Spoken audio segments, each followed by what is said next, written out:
I used to work as a child protection worker, and there was a case that really shook me. It started with a report about a stepfather who was allegedly abusing his children. My team leader assigned the investigation to me. During my interview with the eldest child, who was accompanied by the police, I saw clear physical injuries and heard a horrific account of what had transpired. I won't go into the gruesome details, but it was truly horrifying. Since the children were under his sole care, it was evident that immediate action was needed. We dispatched a team of 2 workers to the children's school, while a colleague and I called the stepfather to our office. I conducted the interview, and it was utterly distressing. He didn't even attempt to deny hurting his stepchild. His response was along the lines of, "That's my kid. I'll do what I want, and you can't stop me." When I handed him the necessary paperwork, he completely lost control. He started swearing, screaming, and even threatened, "If we were outside this building right now, I would fucking kill you." Terrified by his reaction, my colleague and I activated the emergency alarm and had to leave the interview room in haste. I subsequently filed a police report about the incident, which quickly escalated into a messy situation. The following day, we had a court appearance regarding the children. Due to the intensity of the previous day, my manager decided it was best if I didn't attend. My colleague who did attend the court later recounted that the stepfather had yelled multiple times, asking about that jerk of a worker who took my kids. It was unnerving, but in our line of work, such reactions weren't uncommon when children were being removed from unsafe environments. Working in child protection requires building a certain level of resilience to these kinds of situations. Around 2 weeks later, I found myself working late at the office on an unrelated task. It was about 9 p.m., and I was the only one there. As I stepped out to my car at the back of the building, the darkness seemed to play tricks on me.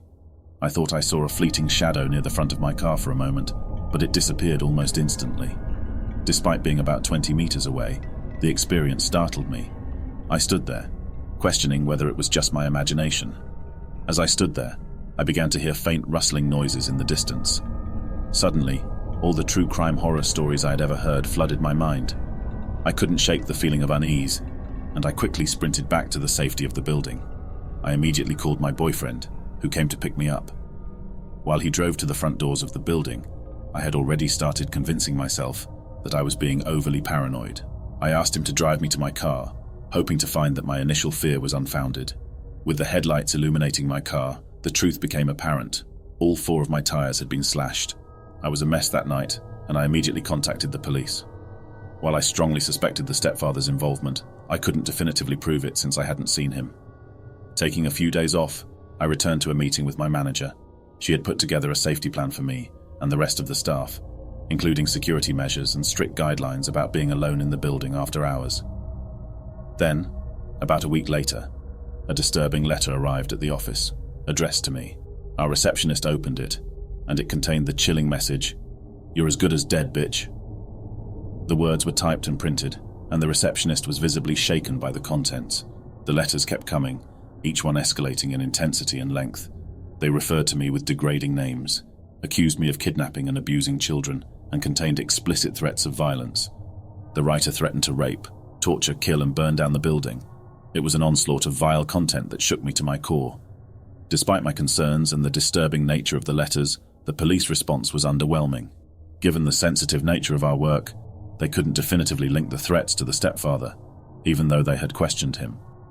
To me, the series of events felt like far more than a coincidence. Over the following weeks, I began to feel constantly on edge. I was always looking over my shoulder, both at work and at home. I discovered that the stepfather lived relatively close to me, which added to my anxiety. Grocery shopping became a source of stress, as I dreaded the possibility of encountering him. I eventually took stress leave for a month, during which time my colleagues informed me that the threatening letters continued to arrive. I was on the brink of quitting, but then the COVID-19 pandemic hit, changing the landscape of everything. Lockdowns were implemented, restricting access to the office. My work shifted to being done remotely, and only small groups were allowed into the office when absolutely necessary. The heightened security measures provided some relief, and as the months passed, the letters ceased. Roughly a year later, I decided to leave my job in child protection. While I don't know the ultimate fate of the children from that case, my hope is that they found safety and happiness within their family. As for the man who terrorized me for simply doing my job, I can only pray that our paths never cross again. So I've got this story from a while back that still gives me the creeps. It's one of those strange encounters my family had that I just can't shake off. Back in the day, when I was just a kid, my family decided to head to the grocery store for our usual monthly haul of groceries. You know, those epic trips where you stock up and you're basically there for hours. I was around 12 at that time, so I had this knack for reading people, even though I was still a kid. Our journey through the store started in the produce aisle, and that's when things got bizarre. Out of nowhere, this weird dude caught my attention. He was hovering a bit too close to us, pretending to be checking out the veggies. His whole demeanor felt off. He positioned himself with his back to us, but it was like he was doing it on purpose. As we moved along the aisle, he would slowly pivot so his back was constantly facing us. It wasn't long before I realized he was wearing those see-behind glasses. You know, the quirky sunglasses with hidden mirrors inside the lenses that let you see behind yourself. He was wearing this grimy grey zip-up jacket and had this messy dark hair. He seemed to be in his 40s. Our shopping adventure continued, and no matter where we went, I'd spot him standing somewhere, just staring at me from across the store. He kept a safe distance, but his eyes were always on us. After about half an hour, my mum still hadn't caught on, but I was getting seriously weirded out.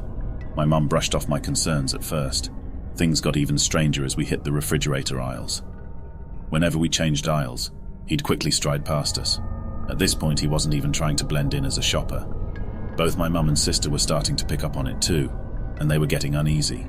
At one point, we were reaching for something on a shelf, and I spotted him standing on the opposite aisle, peeking through the shelves at us. He had his sunglasses on, but he'd pulled his hood up. We decided to pick up the pace, randomly zigzagging around the store to check if he was really following us. But he kept up, always staying on the other end of the aisle, just watching. Things took a turn when we finally headed to the customer service area to talk to a manager. That's when we lost sight of him. We told the manager what was going on, and she was genuinely helpful. She went to find the guy and have a word with him. We waited at the counter, nerves kicking in. The manager eventually returned to us with this puzzled look and walked up to my mom. He said, "You're his mom." Now that had us even more on edge. The manager checked us out, and she advised us to head out while they'd take care of him. As we walked to the car, huddled close to our mum, we were in for quite a shock. There he was, across the parking lot from our car, his head slightly tilted and a big grin on his face. It was unsettling to say the least. We hurriedly left, but we could still see him just standing there, watching us drive away. Whoever that guy in the sunglasses was, yeah, let's make sure we never cross paths again.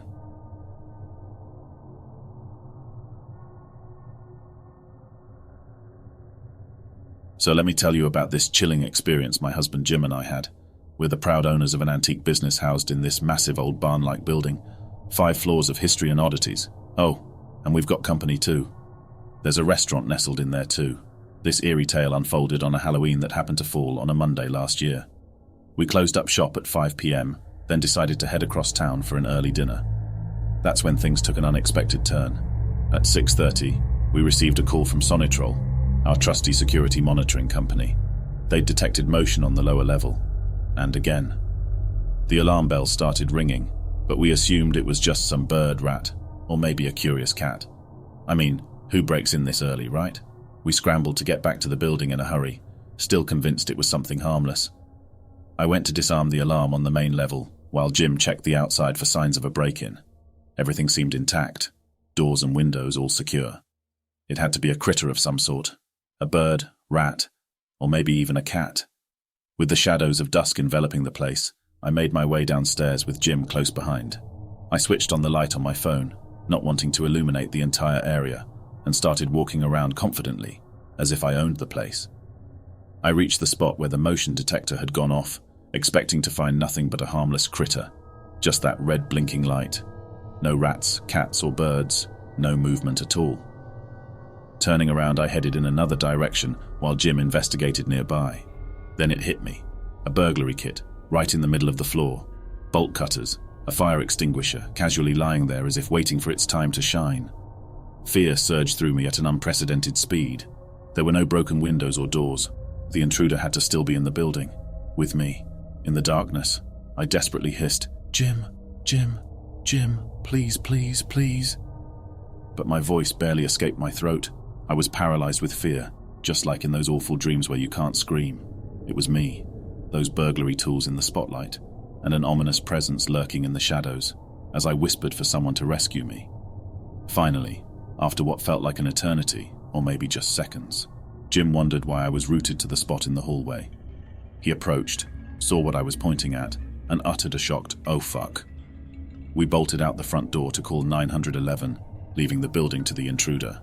The police arrived, seemingly unimpressed by the crowbar and fire extinguisher we found, until we revealed the horrifying truth through the security footage.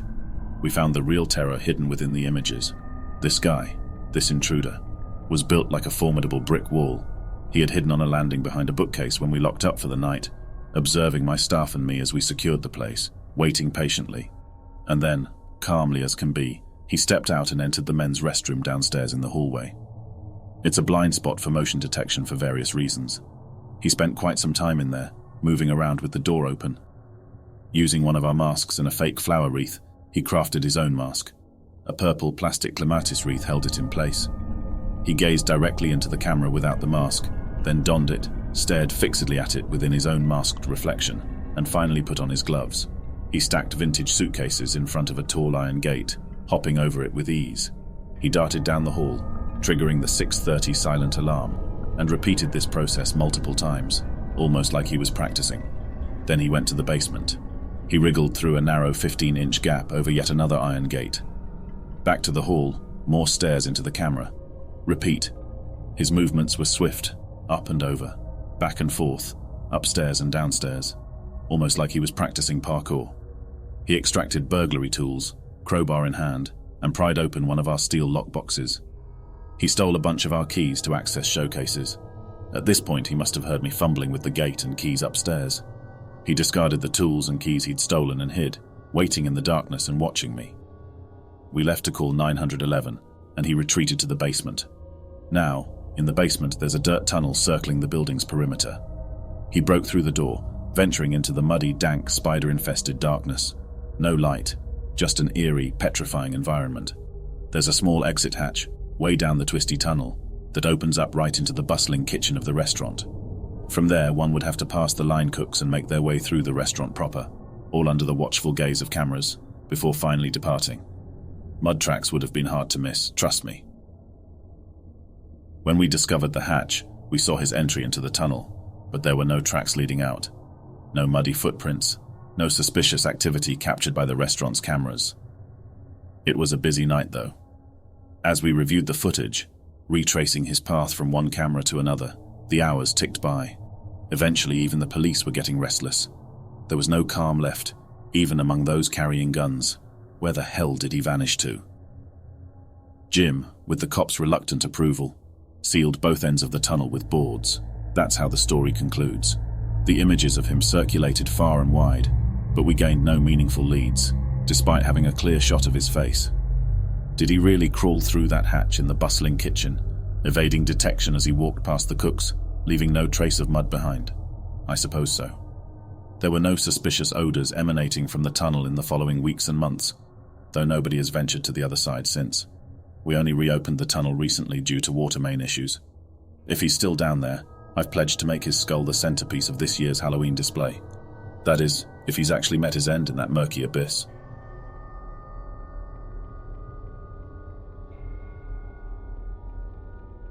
I've got to share this unsettling incident that occurred just 5 days ago, and it's still haunting me. So, I'm a 19F, and my parents and I embarked on this long journey from our cramped apartment in Central Florida up to our new home further north. I was genuinely excited about this move, starting college soon, finally pursuing my dream career, and countless new experiences awaiting me. But little did I know that this journey would take a hair-raising turn. Our first stop was at a hotel in a rather sketchy neighborhood. The place was nestled right by a defunct gas station with boards plastered in graffiti. A pretty unnerving setup, to say the least. My usually composed dad was visibly on edge since our hotel room's door didn't close properly. We had to prop a chair against the door and use the deadbolt for even a hint of security. That was unsettling enough, but little did I know what was in store. The second night, we found ourselves in a small North Carolina town. We had our 2 cats with us, so a pet-friendly hotel was our only choice. We located one and booked a room for the night. While my parents sorted things out with the U-Haul, I sat in the car's passenger seat with my little feline friend, trying to soothe him. He was more agitated than usual. After about half an hour, we collected our cats and essentials, all of us on edge, eager to reach our destination soon. We rolled our cart up to the hotel's side door. My mum used the key card, which took its sweet time to finally unlock, and that's when things took a spine-chilling turn. A woman came sprinting towards us, her voice wild and frantic. Her panicked tone still gives me shivers whenever I remember it. She had on a long, dark blue jacket, her hair tucked messily into a hoodie. She seemed exhausted, like she hadn't slept in ages, or perhaps she'd been through something horrifying. Panting heavily, she muttered, "Call 911. Call 911. There's something wrong with that baby." Yet we didn't see any child, nor any indication of one nearby. My initial thought was that maybe there was a seriously injured kid near the building, or a car accident we hadn't heard.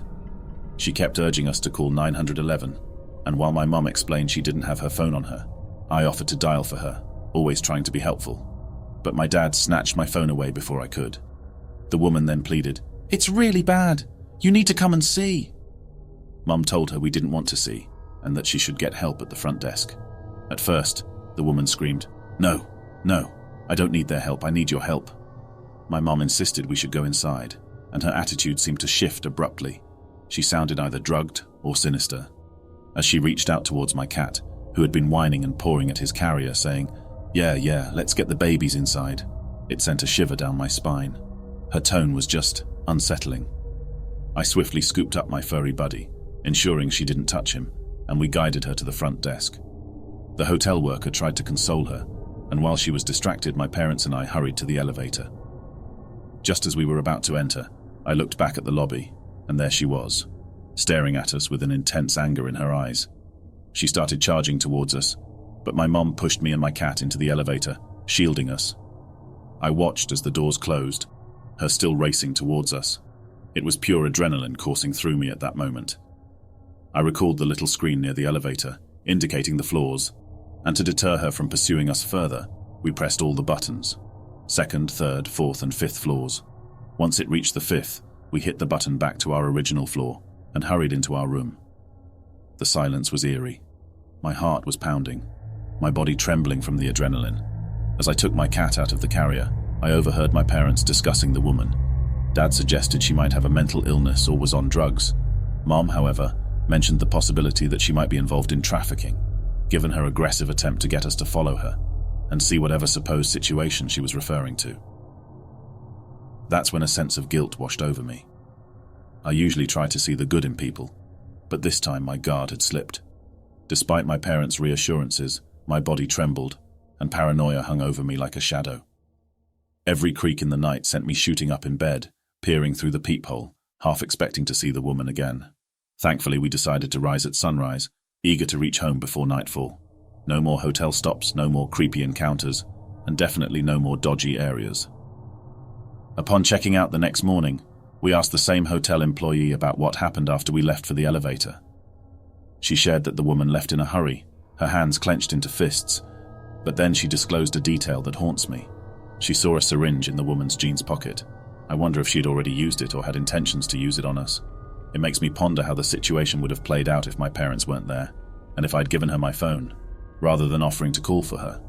Would she have attempted trafficking? Would she have robbed us while we were incapacitated? Fast forward, we arrived at our new home 2 days ago. Yet the fear from that night still gnaws at me. It's a stark reminder that not everyone who sounds desperate or troubled may have good intentions. Please be cautious out there, folks. Unfortunately, I had to learn the hard way that not everyone in this world is kind. I'm grateful to be alive and secure, but I fervently hope I never cross paths with that crazy lady again.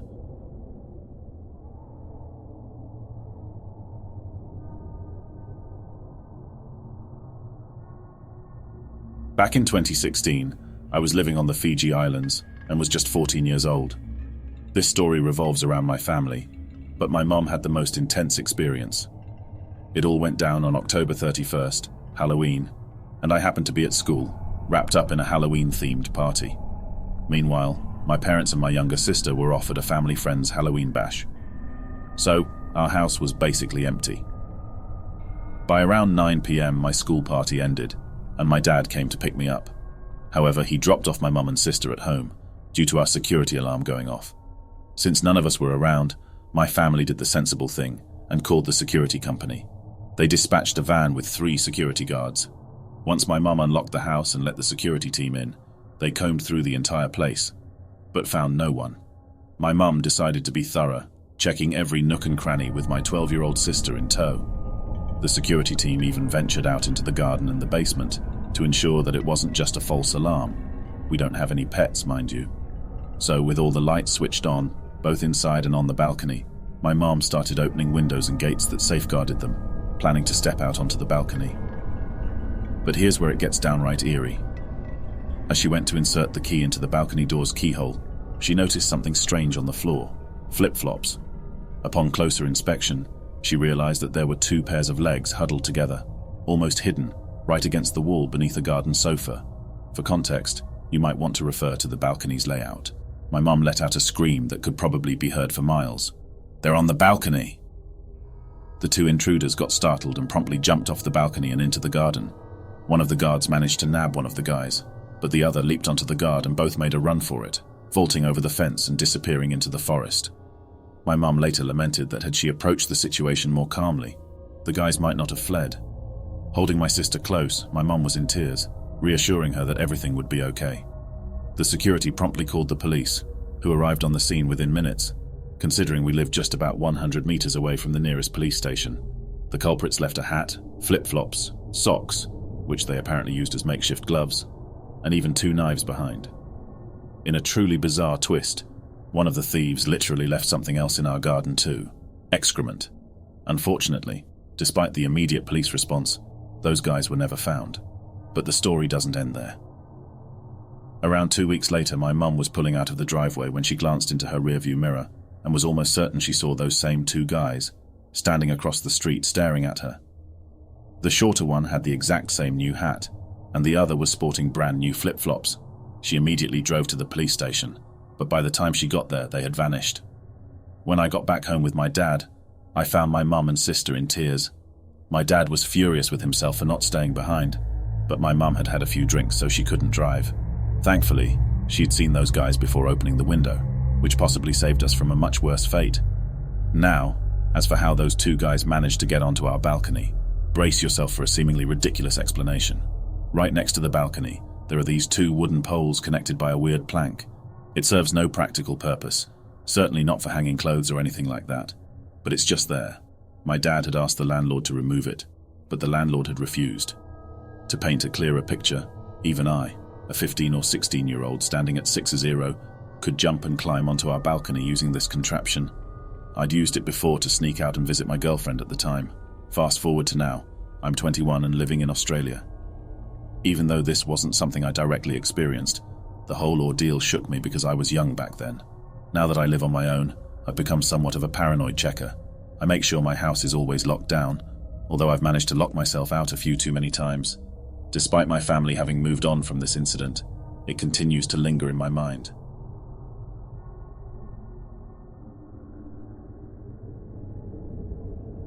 This tale takes us back about 2 decades. I was just a 9-year-old at the time, but my parents have recounted their side of the story on numerous occasions, so I've got the whole picture.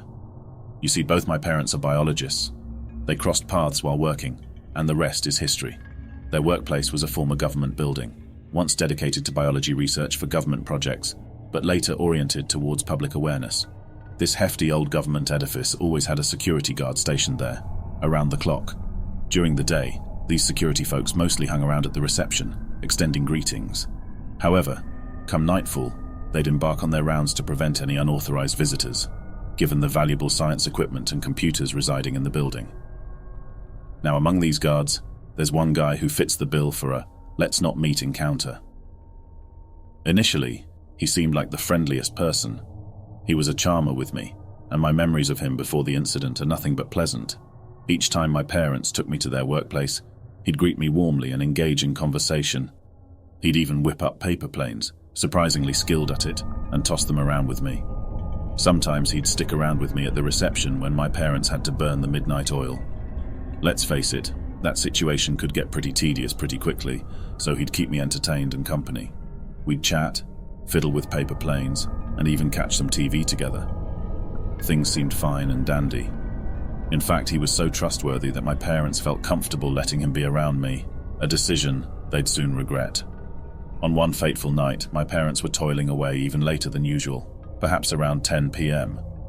This guard, who was on the night shift, got the notion to take me on his rounds around the building. We commenced on the top floor, systematically checking each room and the rooftop area. The rooms were pitch black, so I'd lag a bit behind, waiting for him to switch on the lights. Then, we descended to the second floor, which housed my parents' offices and labs. We inspected the opposite side of the building, venturing into labs with massive extractors, microscopes, and all sorts of science gizmos. With each flight of stairs we descended, the vibe seemed to accelerate, and he took on an increasingly ecstatic demeanor, almost exhilarated.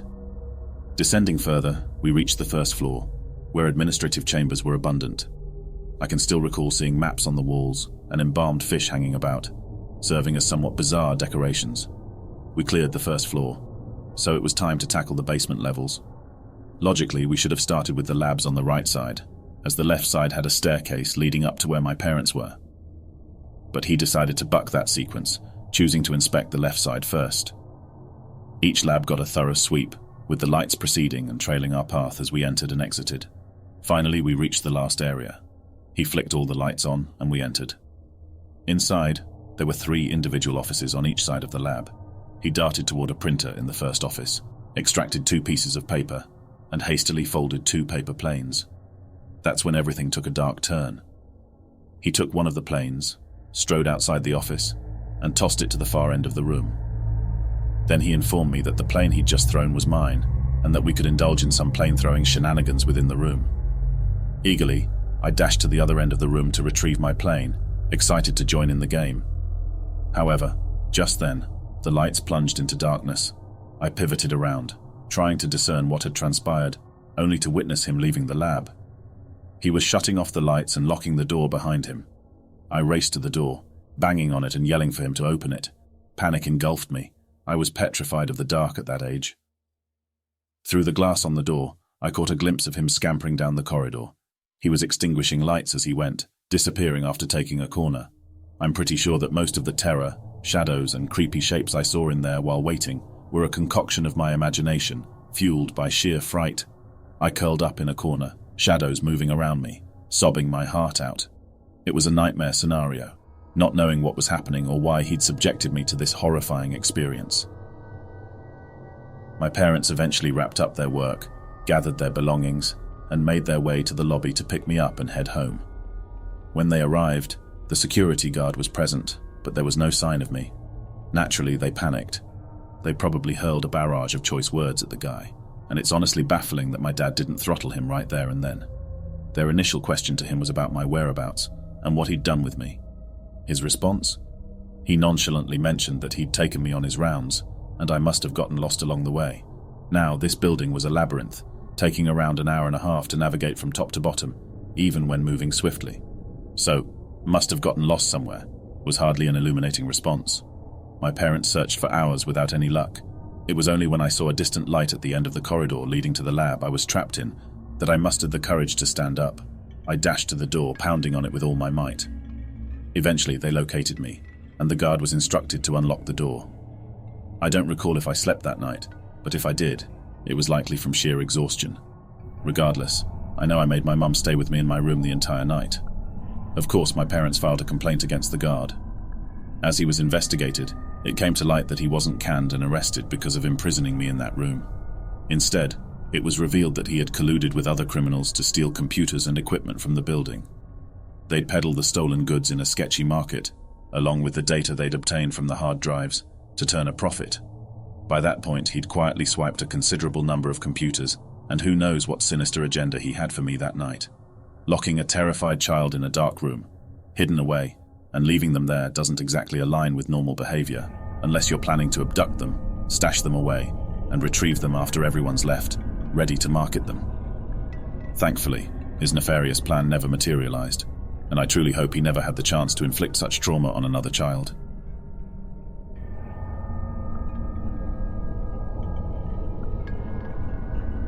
Oh man, let me tell you about my string of bad luck, and the downright traumatic experiences that seem to have taken a liking to me throughout my life. The year 2022 was no different, delivering its own special brand of chaos. It all started on the wrong foot, when my pet frog's heat lamp decided it was time to morph into a bonfire, sparking a nasty inferno right in my bedroom. The resulting smoke damage forced us to evacuate, and with nowhere else to crash, my folks and I were confined to a 2-bedroom suite in a residence inn located in the neighboring town. This wasn't just any town. It was a serene, mid-sized haven with low crime rates, worlds apart from the turmoil we were dealing with. We ended up staying in that hotel from January 5th to late October, while our house was stripped to the bones and given a total makeover. To be honest, it's a town with a reputation for wealth and a certain stuck-up demeanor. Our temporary abode was pretty swanky, boasting amenities like a pool, a hot tub, a fire pit, and a rarely used outdoor kitchen with propane setup. Quite the silver lining amidst the chaos. About a month after the fire ordeal, I snagged a part-time gig just 5 minutes away from the hotel, and as fate would have it, my co-worker became my romantic partner. Now let's get into the meat of the story. It all kicked off when my boyfriend and I wrapped up work around midnight. We decided to hang out with a friend before calling it a night, and by 12:50, we were ready to head back home. As I was driving into the hotel parking lot, my mum's text popped up on my phone. Admittedly, I didn't respond right away. I was merely minutes away, and my parents would probably spot me before I even reached the hotel entrance. My mom had this habit of standing by the entrance door to our room, chatting away on her phone or browsing Facebook while nursing a Truly and chain smoking. It was her way of unwinding, being a fellow night owl like myself. The hotel room walls were practically paper thin, and since my dad had to rise at 5 a.m. for work, both of us would occasionally give my mom grief for her late-night phone antics. Anyway, I pull into my parking spot, heading over to my mum. She instantly launches into a mini lecture for not responding promptly. Apparently something was amiss. Not that we hadn't already encountered some bizarre occurrences at the hotel before this incident. She proceeds to recount her experience. When she got back to the hotel after work, she parked her car in the overflow lot due to limited space by the building. Oddly, a car sitting in that lot promptly sped off as soon as she put her car in park. So she dropped off her belongings, including her purse, and stepped outside to have a smoke. Lo and behold, the same car was now back, parked next to hers with the engine running. She shared the gaze with the driver, observing a man who seemed peculiarly interested in her. As if a strange dance, he walked a little down the walkway, raising his fist at a first-floor window and striking it, maybe trying to break it. Seeing her, my mum challenged him with a stern, "Hey, what the fuck are you doing?" In response, he offered some excuse about attempting to open a beer bottle. Oddly, he had no bottle in hand. Sensing something awry, my mum retorted, "Fine, I'm calling the cops." The man bolted, sprinting down the building's side and around the corner, away from her view. My mom followed him briefly, only to find him vanished by the time she rounded the corner. At this point, she engaged in conversation with an older couple who frequented the spot. They mentioned that the same man had spent about an hour with them, spinning a tale of having nowhere to stay, no money, and so on. He had an air of cracked-out behavior about him. A mere 30 seconds later, he abruptly returned, parked again in the overflow lot, and walked down the walkway, passing my mum with a creepy stare. This time, my mum threatened to call the police. The man's cavalier response, "Okay?" echoed as he continued past her. This is when I arrived and my mum began recounting all of this. I heard footsteps approaching from the parking lot and spotted a tall guy in khaki shorts and a hoodie walking into the overflow lot. My mum confirmed, "That's him." So, I instinctively took a video on my phone, just in case it would be useful later. He'd apparently been skulking around the building and had left in his car after some time. My mum had already placed a call to the non-emergency line due to her concerns about potential window smashing. Strangely, the police department was right across the street from the hotel, yet no officer had materialized so far. As a result of the fire, I struggle with sleep. Back then, I wasn't on any medication yet, so I turned to weed to help me relax and ease into sleep, especially given the PTSD from the fire incident. I decided to smoke by the door on the other side of the building, a bit more sheltered. This way, I could avoid my mum's watchful eye as she knew I smoked but didn't want to do it in front of her. So there I was, chilling on the walkway's curb, lighting up and texting my boyfriend about the whole ordeal. Suddenly I heard a car door shut behind me.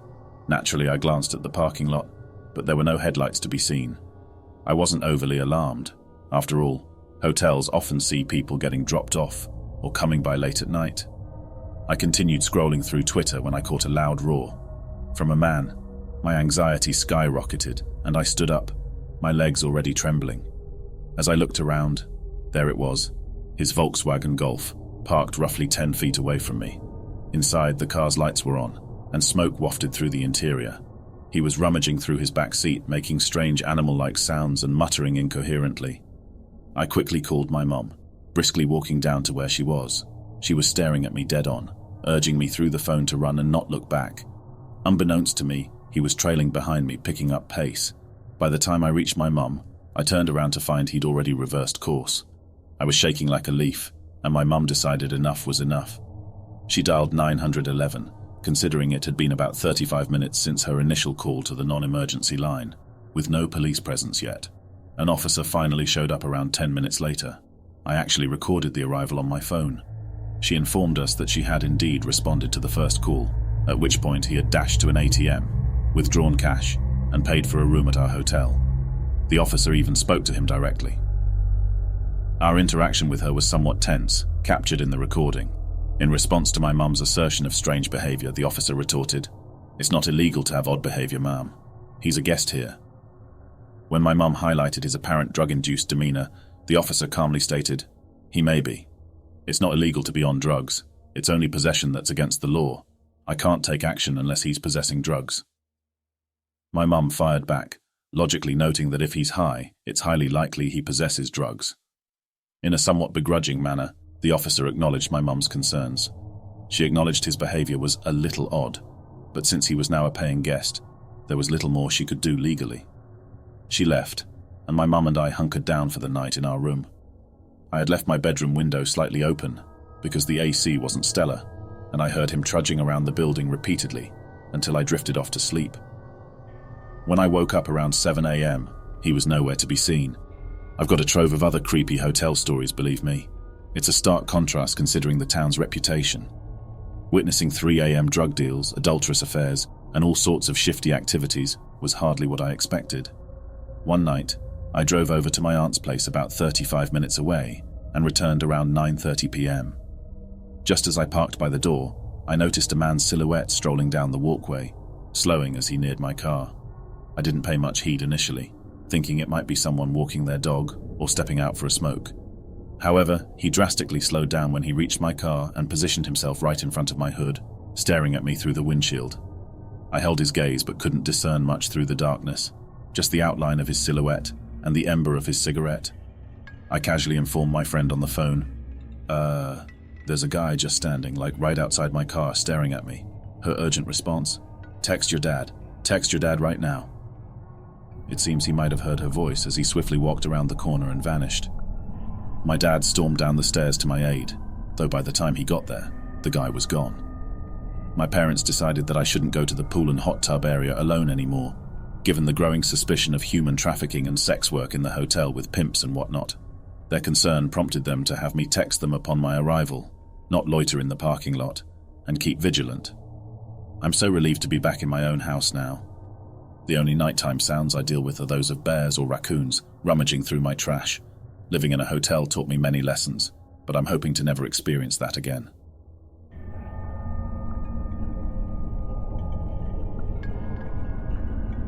I've been holding on to this unsettling incident for quite a while now, and I reckon it's high time to let it off my chest and share it with you all. Back in the day, my sibling and I lived in close proximity to an elementary school that we often frequented for walks with our dog in the open field and the small patch of woods nearby. Sometimes, our dog would roam around as we indulged in imaginative games on the playground or delved into our pretend adventures in the woods. I must have been around 14 years old when this unsettling episode unfolded, nearly a decade ago. This schoolyard was a mix of elements: a wide playing field, a playground adjacent to the school building, and another playground tucked away further in the woods. The narrative I'm about to unfold takes place in the latter playground. From here, you had a clear view of the residential streets, as well as the school's parking lot, which wrapped around the woodland area. It was a weekend, translating to minimal activity with hardly any people around, apart from the occasional dog walker passing through the school grounds. A lone SUV drove up one of the roads and parked in the school's lot. I remember the distinct scene despite my glasses' obscured vision. 3 individuals disembarked. 2 appeared to be older, dressed in an older middle-aged fashion, perhaps in their 50s. A peculiar detail stood out. One of them was sporting a wide-brimmed sun hat. The third person seemed to be in their late teens or early 20s, decked out in a green and white striped jersey and cleats. Now, it wasn't unusual for folks to stroll or drive to the school for recreational activities, like playing sports. However, in hindsight, I find it odd that they parked in the school's lot, rather than by the roadside closer to the field, which was on the opposite side of the property. Nonetheless, I didn't pay it much mind at the time, and carried on with our fun. Having our loyal canine companion along, my sibling and I eventually decided to swap the swings for a stroll through the trails in the forested area.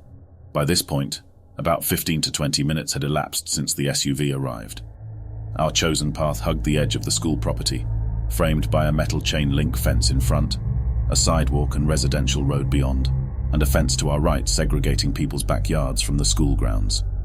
These homes were adorned with towering trees along the school fence for added seclusion, making it nigh impossible for outsiders to peer into the schoolyard. It was one of those moments where the childhood whimsy of playing pretend was beginning to wane, replaced by a sense of growing up. Boredom was settling in, and yet the desire to stay outside lingered, so I plucked a branch of red berries from the yard, an act that kick-started our childhood code for imaginative play. "Hey, want to play a game?" As I offered the berries to my dog as a game starter, she was accustomed to them and they posed no threat. My voice trailed off as I noticed her behavior shift. My canine companion was utterly indifferent to the berries or my presence, instead fixated on something ahead. My gaze followed her line of sight, my heart rate picking up as my eyes landed on the 3 figures from the SUV, now standing a mere 2 meters, 6 feet, away from me. These weren't the innocent grandparents and their grandkid I had initially assumed. Nope, these were 3 grown men. I distinctly remember the pseudo-grandparents. The lead man had short white hair and a scruffy white beard. His mouth was slightly agape in a subdued O shape, his steps measured and silent. The other man was emaciated, his cheekbones starkly pronounced, and his shoulder-length greasy brown hair clung to his gaunt face.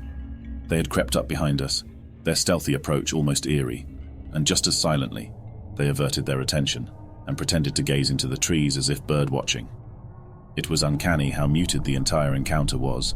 It struck me that we needed to get out of there ASAP. So, I focused on my sibling, seizing my dog's collar and leashing her. My sibling was mere inches away, yet blissfully oblivious to the menacing trio lurking in the woods behind us. I repeated over and over that we needed to leave, but they were still engrossed in the imaginary game I'd suggested moments ago. Finally, my sibling noticed the eerie presence. I didn't dare look back at those men, my gaze locked on my sibling's face. With a sudden urgency, we turned away, our focus on getting to the gap in the fence that separated the woods from the road. Creating a distance between us and the trio became paramount. Frustratingly, my sibling wanted to pause by the sidewalk to gather more berries through the fence, while I anxiously urged them to hurry along. My attention remained fixed on the path ahead, my vision narrowing in on the safety of the open roads, sidewalks, and the houses that loomed in front of us. Eventually, we reached home without any further incidents, or so I believed. Had the men trailed us on foot, returned to their SUV and followed us from a distance, or had they simply given up? Honestly, I didn't care. All I wanted was to reach home, which was only a couple of blocks away. Upon reaching home, I couldn't hold it in any longer. I broke down and recounted the spine-chilling episode to my mum. I remember her response being somewhat casual. I'd been an anxious kid, and she had adopted a sort of exposure therapy approach to dealing with my fears. Looking back, I still didn't feel fully comforted by her reaction. So I retreated to the basement, needing a moment alone to shed tears and cope. Years later, when I revisited the story with my mum, she revealed that she had called the police at the time, though nothing significant came out of it. I remain profoundly grateful for our dog, as it's highly likely that she saved my siblings and my lives that day. In the years that followed, I honed the skill of interpreting body language.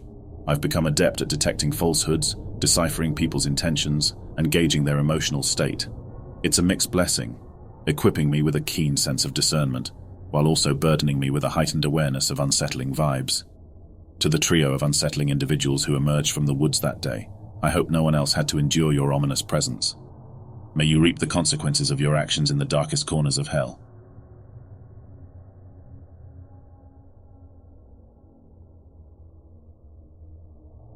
Back in my younger days, just as I had stepped into the world of online college, I decided to take the leap towards independence and got myself my first apartment.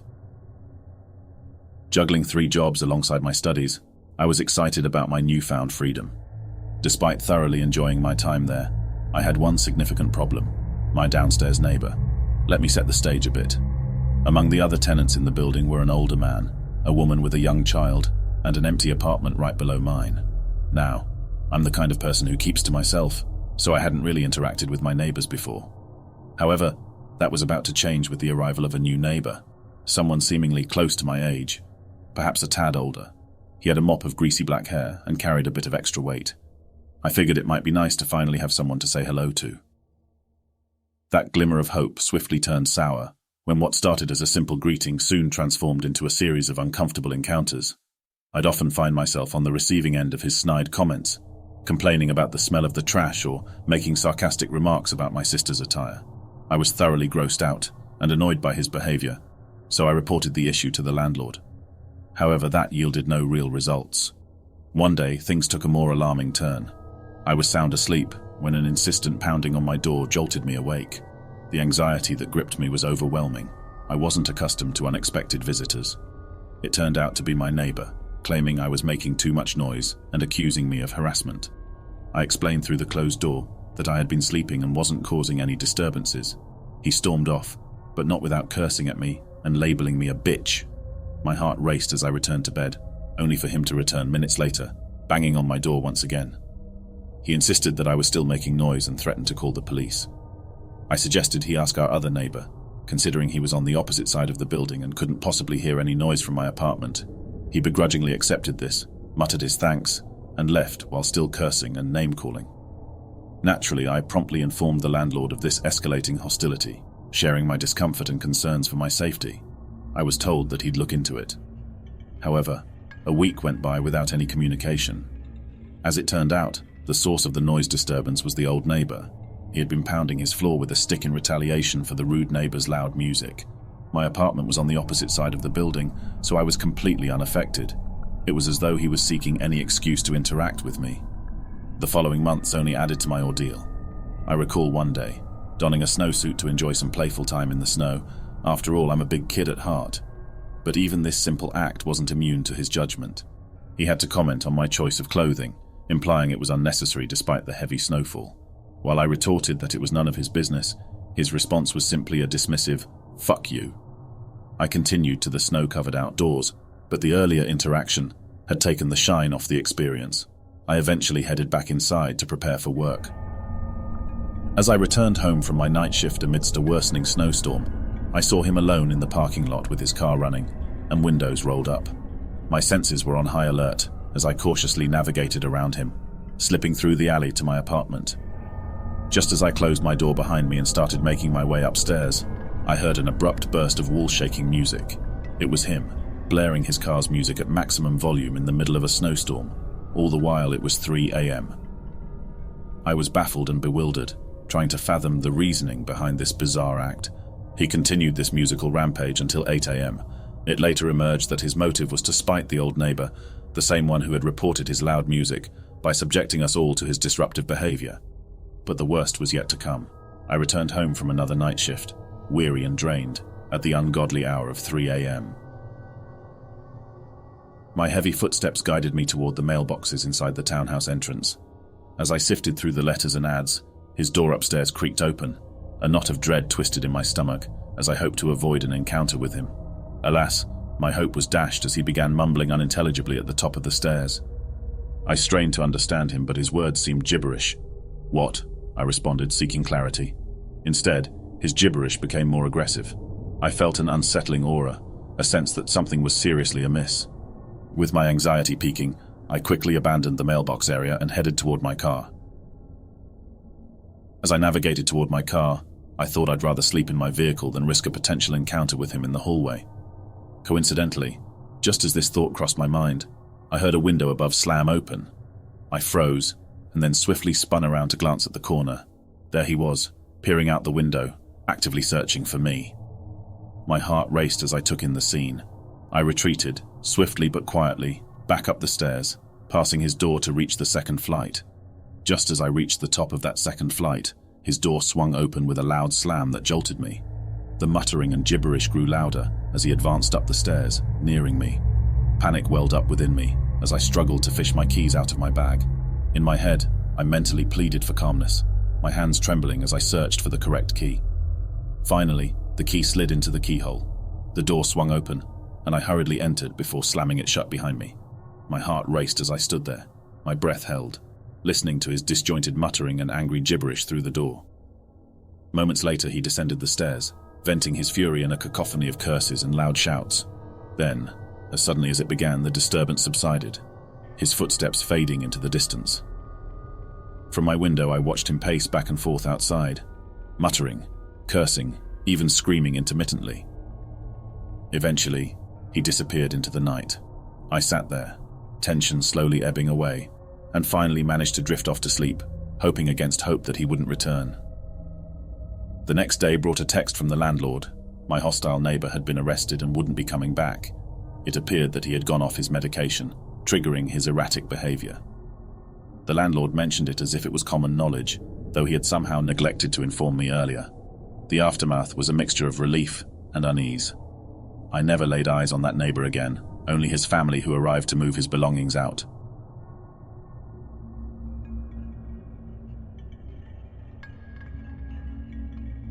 I want to share an experience that left me shaken and determined to emphasize the importance of caution and level-headedness, especially in risky situations like exploring abandoned buildings. This happened in the remote heart of Canada, in an old town where abandoned structures were commonplace due to the scarcity of residents. My friends and I grew weary of the limited entertainment options, so we turned to exploring these abandoned buildings for amusement. Before I dive into the incident I'm about to recount, let me set the stage. I was living in a small, isolated town, surrounded by deserted buildings that stood as relics of the past. My friends and I often ventured into these abandoned structures in search of excitement. While we had encountered a few oddities, like peculiar liquids and a pentagram etched on the floor, nothing had prepared us for what transpired during my last exploration. At that point, I was around 15 years old, much like most of my friends who joined me on these explorations. Our motivations were fueled by curiosity, youthful invincibility, and the desire to uncover mysteries hidden within the town's forgotten past. The setting was almost cliché. Fog hung in the air, darkness cloaked the landscape, and a gentle drizzle painted the surroundings. We arrived at a building that had served as both a daycare and a mental hospital. It was an odd combination, resulting in its closure due to dwindling patient numbers and a lack of children attending the daycare.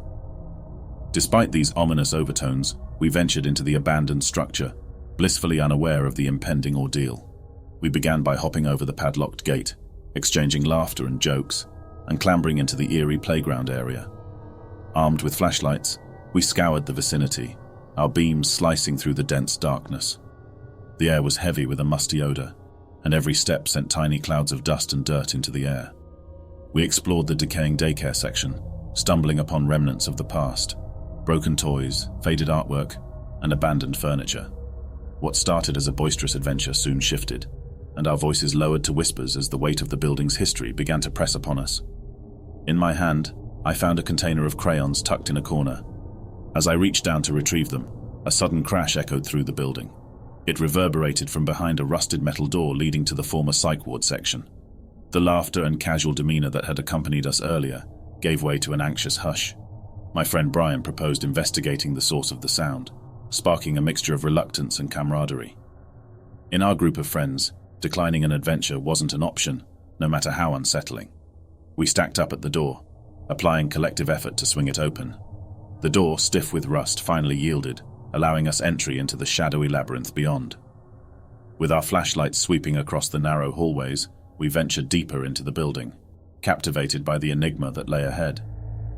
Metallic odors mingled with an unsettling tang in the air, heightening our senses and hinting at something unspoken. As we navigated the tight passageways, my anxiety grew, fueled by a vague feeling of claustrophobia and a sense of being watched. Brian took the lead, his flashlight illuminating our path as we approached a room that caught his attention. A moment later, he recoiled, his initial steps back punctuated by a nervous gasp. The rest of us halted, frozen by anticipation. He cautiously re-entered the room, his flashlight revealing a macabre sight, the carcass of a deer sprawled on the floor, its innards spilled out, staining the concrete floor with a grotesque display.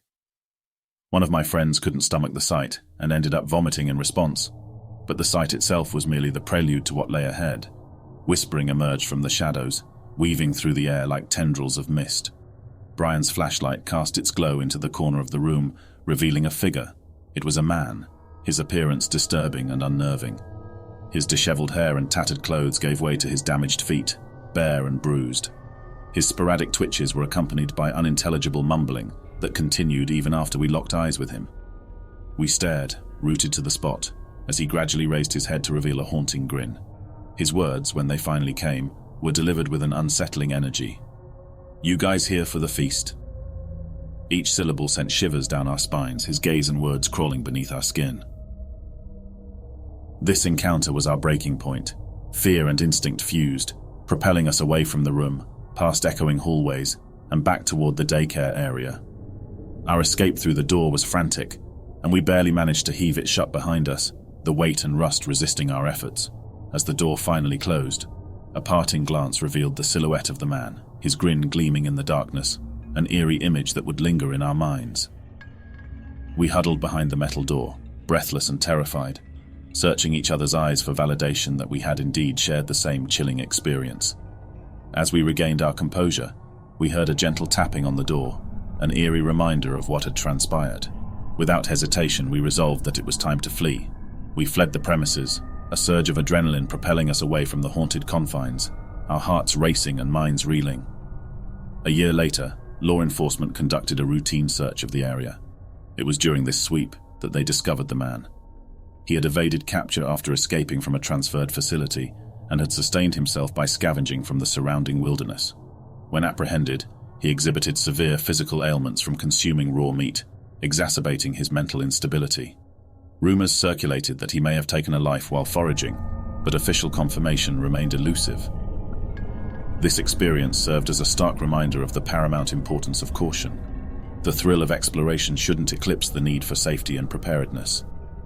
Venturing into dangerous environments demands vigilance and respect for the unknown. Always prioritize personal safety, especially when encountering the unexpected and the unexplained.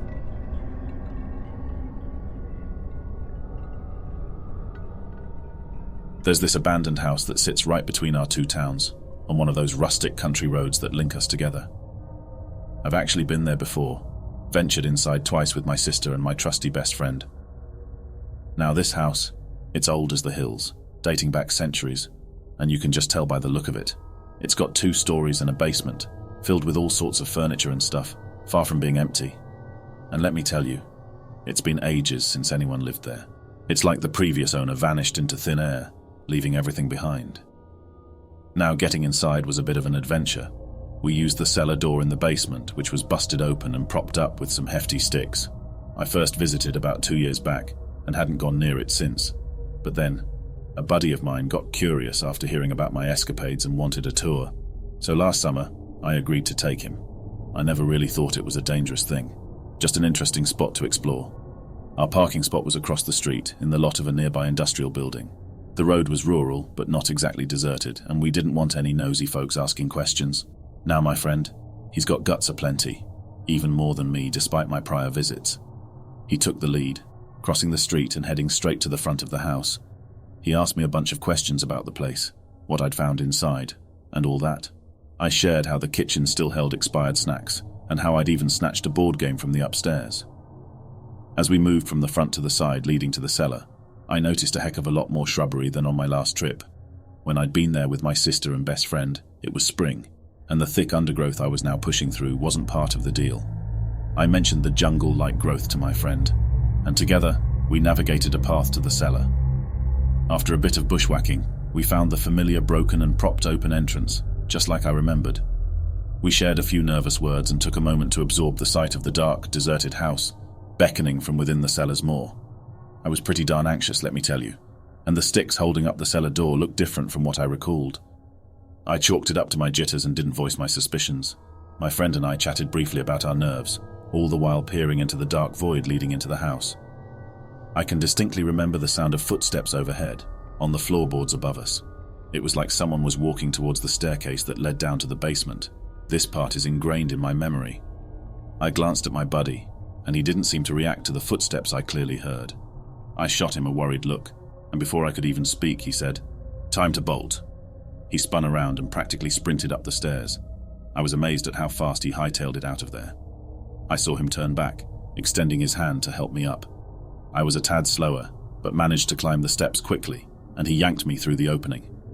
I stumbled out of the cellar onto my hands and knees, quickly rising to face the overgrown weeds. Swiveling around, I found my friend crouched, staring back into the cellar. I urged him that we needed to scram, and he averted his gaze, telling me to go first through the thicket. I dashed through the brush, definitely picking up a few cuts along the way. We hustled out of there and were soon standing in front of the house.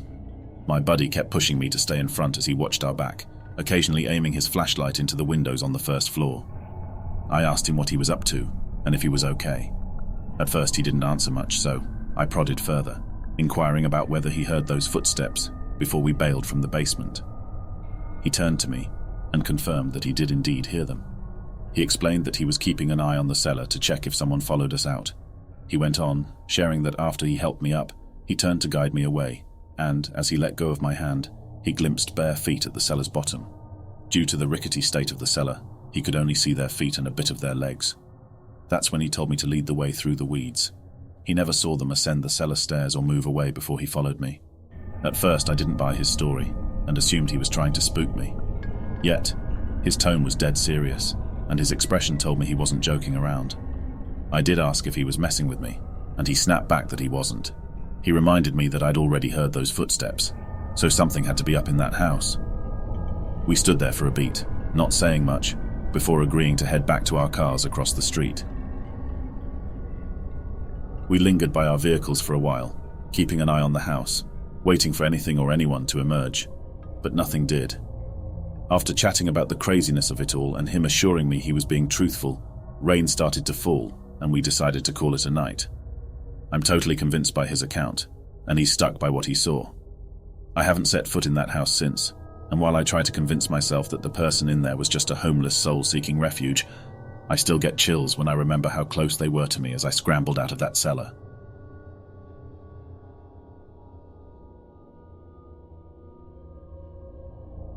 I spent my entire childhood in the same house, and it was a tranquil existence.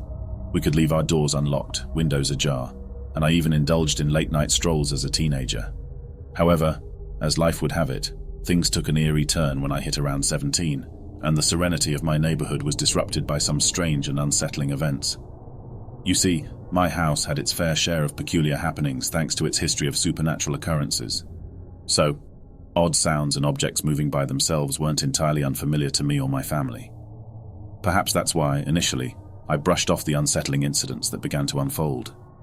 As a teenager, I was employed at a movie theater, and my work hours often extended late into the evening. This transformed me into quite the night owl, often staying awake until the clock struck 3 in the morning, and thus began a series of events that would rattle my sense of safety. It all started innocently enough, with my dog reacting to sounds outside my window. I'd peer out, only to find nothing, leading me to chalk it up to my dog's overactive imagination. But gradually things escalated. One day, I noticed handprints on my window along with an odd mark between them, almost as if someone had pressed their forehead against the glass. At that point, I brushed it off, thinking it was perhaps friends knocking on my window as they arrived. This wasn't an unusual occurrence, given that my window was conveniently located by the driveway on the way to the front door. The curious part was the sheer size of my window. It started about 3 feet from the ground and soared up at least 8 feet high, spanning a width of about 4 feet. Now, here's the kicker. Those forehead and hand marks were positioned about 6 feet and 5 inches from the ground. To put that into perspective, I didn't have friends that tall, and even my family members were shorter, none exceeding 5 and 6. But that was just the beginning. I'd wake up around 5 in the morning to the blaring sound of a car alarm. Initially, I shrugged it off, attributing it to some mischievous folks attempting their luck. This happened a few more times over the following weeks, always between the hours of 4 and 5 in the morning. The last incident in this sequence left me truly perturbed, handprints on the roof of my car, as if someone had been trying to gain access through my open sunroof. This prompted me to finally take some precautions, locking doors and windows, as well as abandoning my dismissive attitude. Then came the ladder incident. a small stepladder placed outside my window, leaning against the house as if someone had been trying to peer inside. I had blinds that could be adjusted from both the top and bottom, and I typically kept the bottom part closed, leaving about 2 feet open at the top for sunlight and privacy. Oddly enough, the handprints and forehead mark were situated right above that open part. This meant that someone had used a ladder to get a clear view into my room. The ladder itself was an old one we had in the side yard, easily accessible and unlocked. I'd put it back in its place, only to find it positioned by my window again the next morning.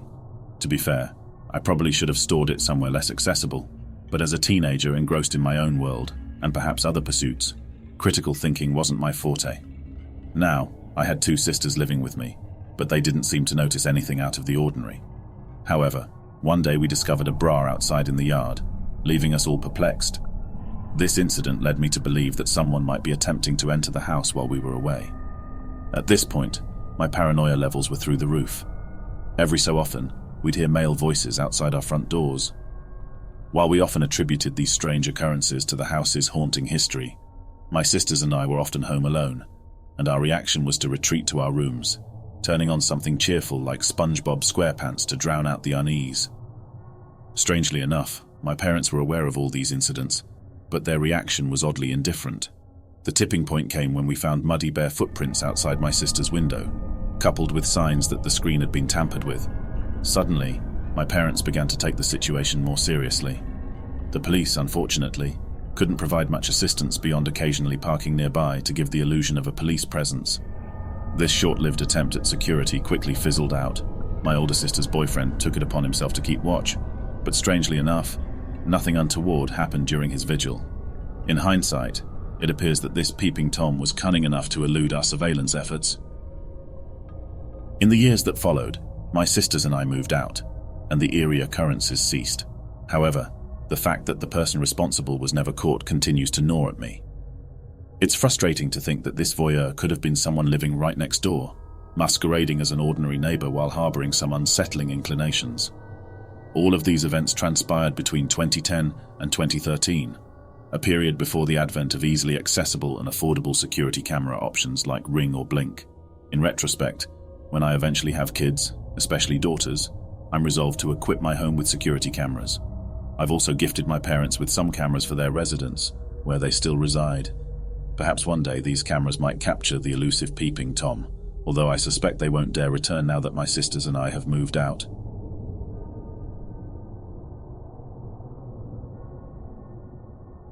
This happened when I was just 10 years old, during a seemingly ordinary visit to my grandmother's house for spring break. My parents, my cousin and I decided to head to the YMCA for a day of fun during that spring break. It was a pretty chill day, but what unfolded was anything but ordinary. We were dropped off at the YMCA with plans for my grandmother to pick us up in about 4 hours. The place was unusually empty that day, save for a couple of adults in the exercise room. We hit up the basketball court to start, playing tag and shooting hoops for a couple of hours until boredom started knocking on the door. Now, here comes the twist. I've never been a huge fan of swimming, but this YMCA had a pretty cool pool, so my cousin and I decided to switch into our bathing suits and take a dip. The pool was basically deserted except for the lifeguard on duty. We splashed around, played games, and swam laps, but after about an hour, the lack of company other than ourselves made things less exciting. So we hatched a plan to see who could hold their breath underwater the longest. We stood by the shallow end, near the wall clock, so we could time ourselves. Instead of fully submerging, we just put our heads underwater. We went through a few rounds, and I was winning the breath-holding contest. During the final round, while I had my head underwater, I felt a tap on my shoulder. I figured it was my cousin, giving up and letting me know I won. But surprise, it wasn't my cousin. It was the lifeguard, and she sternly told me to cut it out or she'd have to ask us to leave the pool. I thought maybe she didn't like the game or something, so I didn't think much of it. My cousin and I decided to exit the pool and go back to the basketball court since we only had about an hour left before my grandmother would pick us up. Plus, the water was getting pretty chilly. As we climbed out of the pool, the lifeguard stopped us and suggested we head into the sauna to warm up and dry off. Now, there was a sign that said you had to be 18 or older to enter, so we were pretty stoked that she gave us the green light. She led us to the sauna, unlocked the door, and we entered. The inside was entirely made of wood, with a clock above the door, probably to ensure no one stayed in for too long. The lifeguard's stand was next to the sauna, and you could easily see it if you glanced out the door. She followed us in, fiddled with the thermometer encased in plastic to crank up the heat, and then left, shutting the door behind her. At this point, everything seemed legit. Both my cousin and I were pretty short, so we couldn't see the temperature on the thermometer knob, but it was clear she was increasing the heat.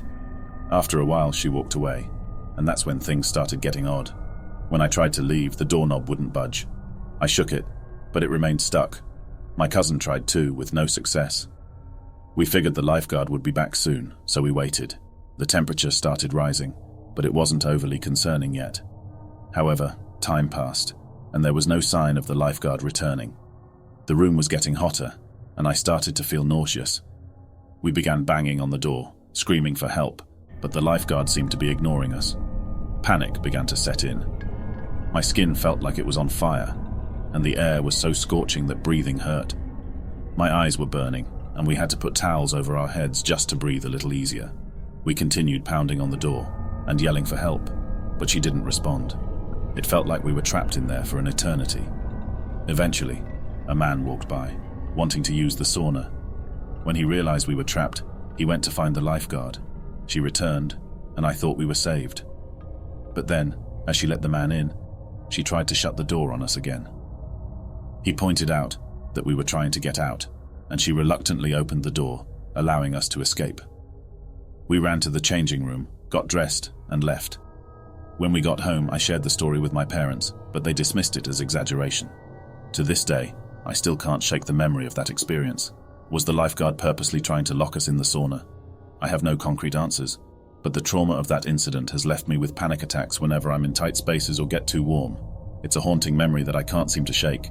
So, lifeguard from that YMCA, let's not meet again.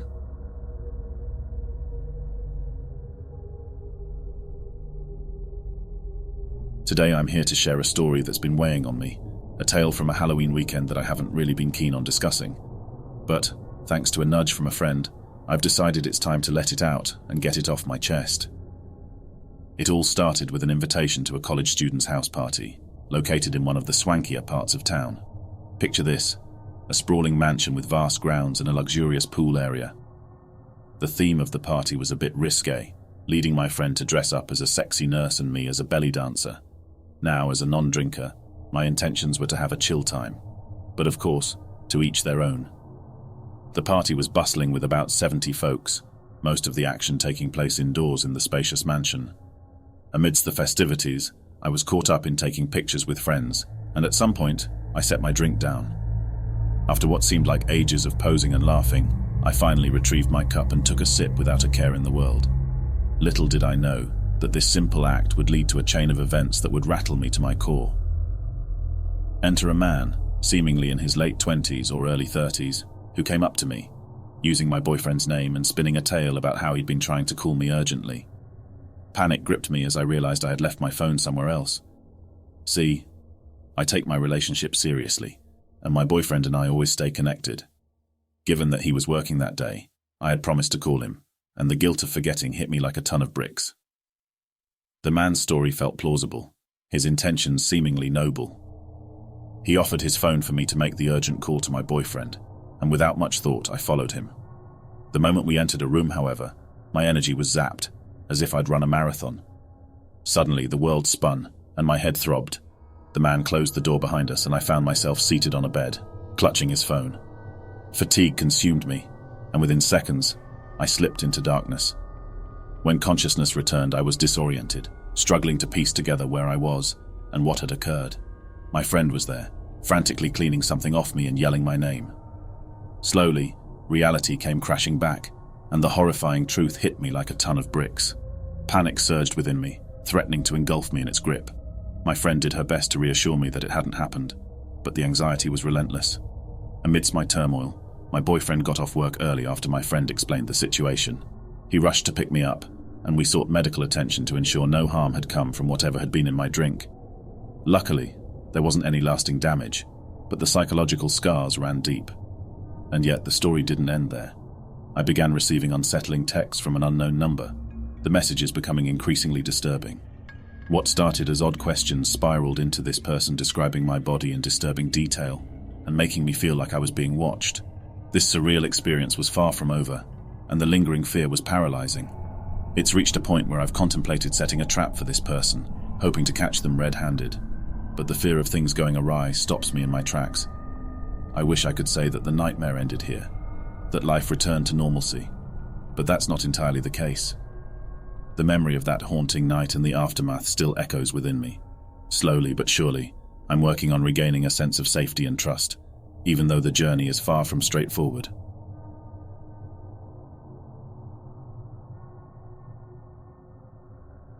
Alright, this happened to me about 3 years ago. It was brought up recently with my friends, and they suggested that I post it here. I've gone through therapy for this and trained in firearms because this was the creepiest night of my life. I spent a night in what felt like a horror movie, and it's still so vivid. It was a Wednesday night in the summer.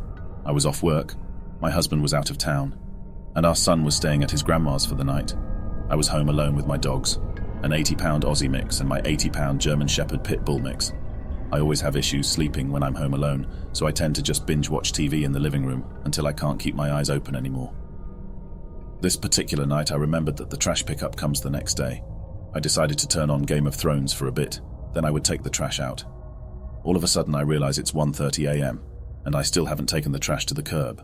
My house has 2 solid iron gates, one in the front and one to the side door backyard.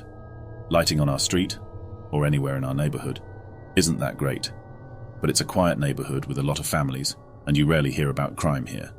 I looked out the window by habit before I took the trash out and saw who I thought was my neighbor, smoking a cigarette outside of his gate across the street, looking directly at me.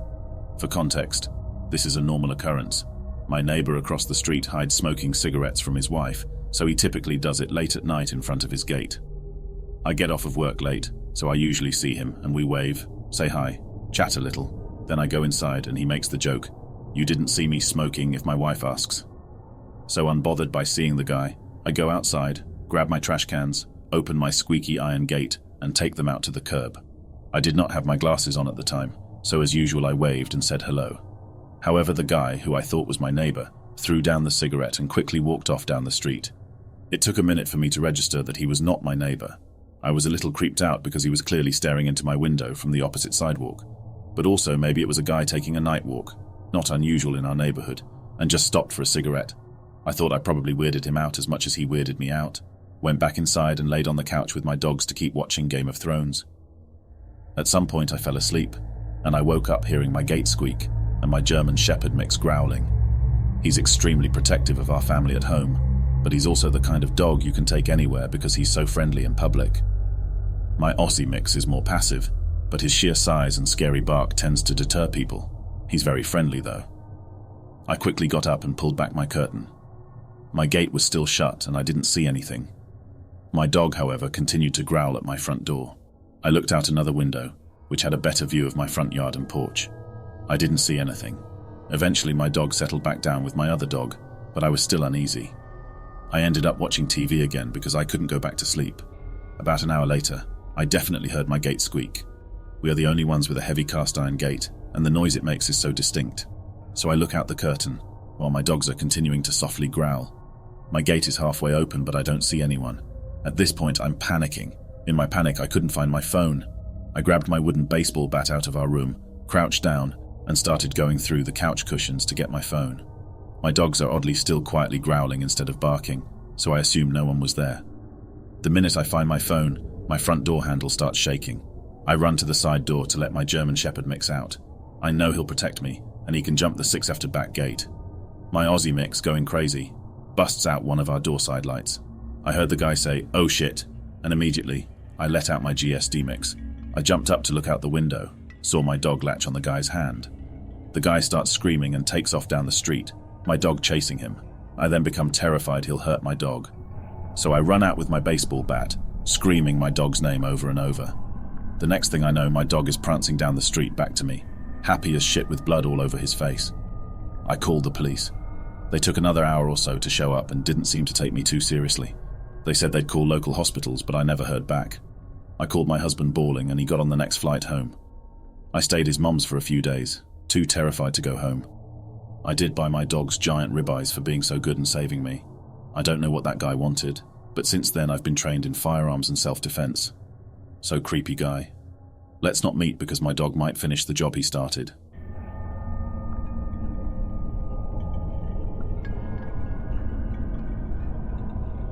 Greetings to all.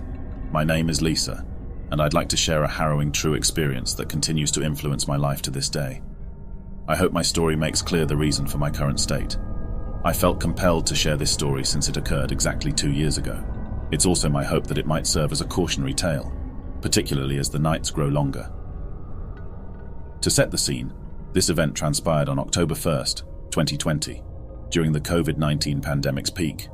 At the time I was 17 and had recently moved from Île-de-France, close to Paris, to a smaller town for my studies. Being a 4-hour train ride from my family, I opted for an apartment, but given my budget constraints, I settled into a new student residence, which was oddly placed in an upscale residential neighborhood, making my humble abode stand out. Life proceeded as expected, attending classes and trying to adjust, though it was made difficult by mask mandates and the omnipresent threat of the virus. One unique feature of our schedule was that we were among the few attending physical classes, making our part of the campus quite desolate. A particular challenge arose on Thursdays and Fridays when my classes ended at 8 p.m. This meant I got home by 8:45 p.m. after waiting for the infrequently running tram during the pandemic and then walking 10 minutes to my place. This journey was usually solitary. However, during the week of September 21st to 27 on my morning route, I noticed a man dressed in all black with a hood on 3 separate occasions. It was odd, given the upscale nature of the neighborhood, but I brushed it off. Then came the evening of October 1st. On that day, I caught the tram an hour later than usual due to a chat with a new friend. To my surprise, the tram was completely empty except for me and the driver. I made myself comfortable, but at the next stop, I saw a familiar face. It was the man in black. He made a last-second decision to board, choosing the seat right across from me. Alarmed by the oddity of it, I looked away, but as time ticked by, I grew increasingly uneasy, suspecting he might have malicious intentions. I devised an escape strategy, intending to exit the tram at the very last moment. As I did, I heard a yelp and saw the man following, having hurt his fingers while blocking the doors. He began tailing me, matching my pace, even as I sped up. In a desperate bid to deter him, I feigned a phone call, but as luck would have it, my phone truly rang at that exact moment, possibly revealing my ruse. I glanced back, seeing him clutching something in his hand before he started to chase me. Out of breath, I sought refuge with a nearby resident, pretending he was there to pick me up. He immediately grasped the situation and escorted me to my residence. By then, the man in black had vanished. Safe in my room, I pieced together that this man was the same one I had encountered earlier that week. The next day, I reported the incident. Subsequently, I was informed that tram security footage had identified him as a suspect in sexual assaults and armed robberies, targeting affluent women. The realization was chilling, and I promptly returned to my parents' home. 2 weeks later, news broke that the man was apprehended in a different city after assaulting another young woman. The lesson here is clear. Always be vigilant, especially in the dark. Trusting one's instincts can be life-saving. To this day, my neighbor and I often reflect on that night. He once confessed how the haunting memory of my terror-stricken face still lingers. Though I emerged unscathed, I've become wary, particularly of strangers in hooded clothing. I now carry pepper spray as a precaution.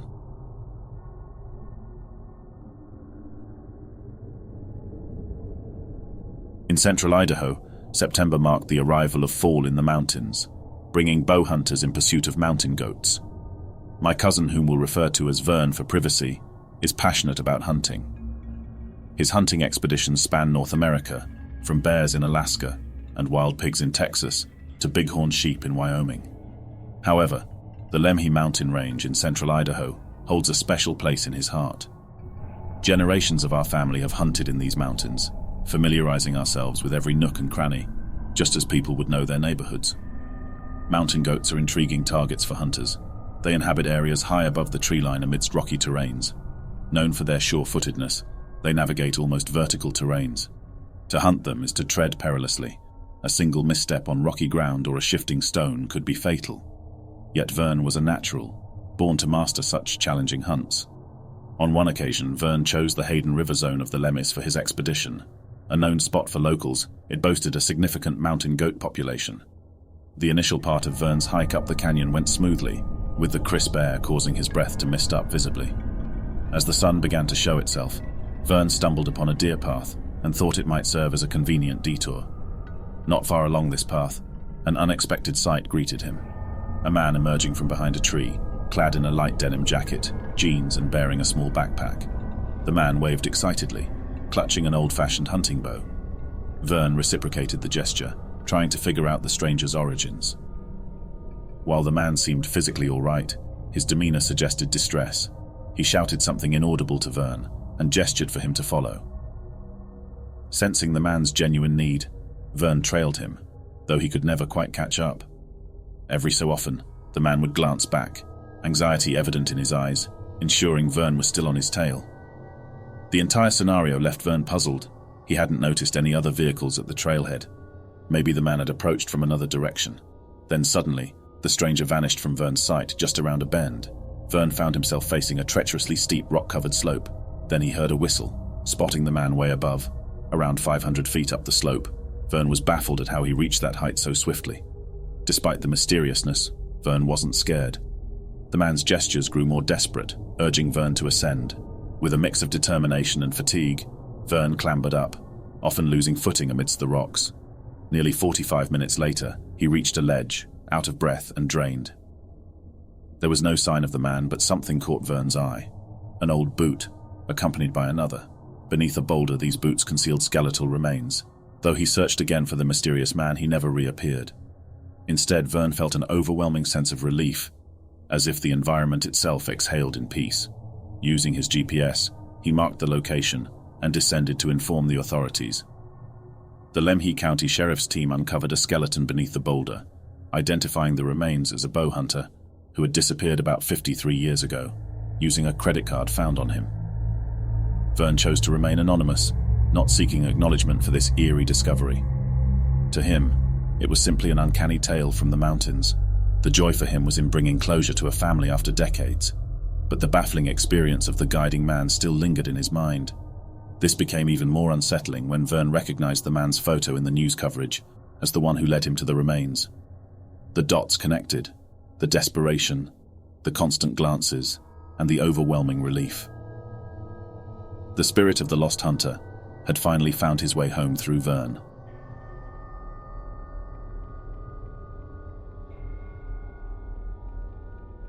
Two decades ago, during my junior year of high school in southern Louisiana, my buddies and I would regularly set out for canoe trips on weekends. One friend's home bordered a local river. Our routine was simple: park a car miles downstream at a landing, head back to his place, and then canoe to the pre-parked car. We'd always make it an all-day adventure, pausing occasionally to swim or picnic on the sandy banks. On this particular occasion, there were 4 of us, all teenage guys. Before embarking, our riverside friend mentioned an eerie sight he'd stumbled upon during a previous trip. He coined it a cult compound. Intriguingly, it was nestled just a bit off the river amidst the trees. He mentioned he could identify it by a makeshift dock. To our naive teenage selves, it sounded thrilling, an ideal spot for exploration. The day was sunny and bright as we started our journey. A while in, my friend spotted a dirt trail leading away from the river, suggesting it might be the way to the mysterious compound. Yet our venture down this path was abruptly thwarted by a surge of horseflies, more than I'd ever witnessed. Swiftly, we retreated to our canoes. Looking back, that should have been a red flag. Soon after, the handcrafted dock was in sight. Eagerly, we anchored our canoes and clambered up the bank. A few yards in, we saw it, a patchwork structure built from mismatched wood, tarps, and advertisements. I remember noticing a trench encircling it and thinking, someone unstable calls this place home. Before I could vocalize my concerns, he appeared. He bore a striking resemblance to Charles Manson, with wild hair and a scruffy beard. He sported khaki shorts and an Abita beer tee, but what gripped our attention was the metallic object in his hand, initially presumed to be a knife. His first words, "Turn around." Readily complying, we were startled when a gunshot pierced the silence, realizing that he was armed with a gun. Subsequently, he ushered us into the clearing. Suspended above were logs strung up by pulley systems. As we sat there, he animatedly spoke about those he'd allegedly shot for attempting thefts, even mentioning invisible dogs he'd set on intruders. Internally, I had resigned to the grim reality that this might be the end. Strangely, there was an odd sense of comfort in that thought. though I vowed to resist should he take any dire action. His rant shifted to a demand for our identification for the police. Relieved, we complied, although most of us provided false details. As we interacted, he alternated between affable anecdotes about his naval background and paranoia-induced tirades. Unexpectedly, his demeanor softened. He remarked how our lack of buckets signified we weren't there to rob him. Sharing the legacy of his property, he revealed it was a familial resting place, naming it Skull Island. Surprisingly, he granted us permission to revisit. Silently, we paddled away, constantly wary of a lurking sniper, but we safely reached the landing and emotionally embraced. In retrospect, the day's lesson was evident. Don't trespass, particularly if you suspect the location might be unsettling. As the years have passed, I've often reflected on that man's probable mental struggles and his need for solitude. While I question his alleged violent encounters, I'm profoundly grateful our adventure didn't turn tragic.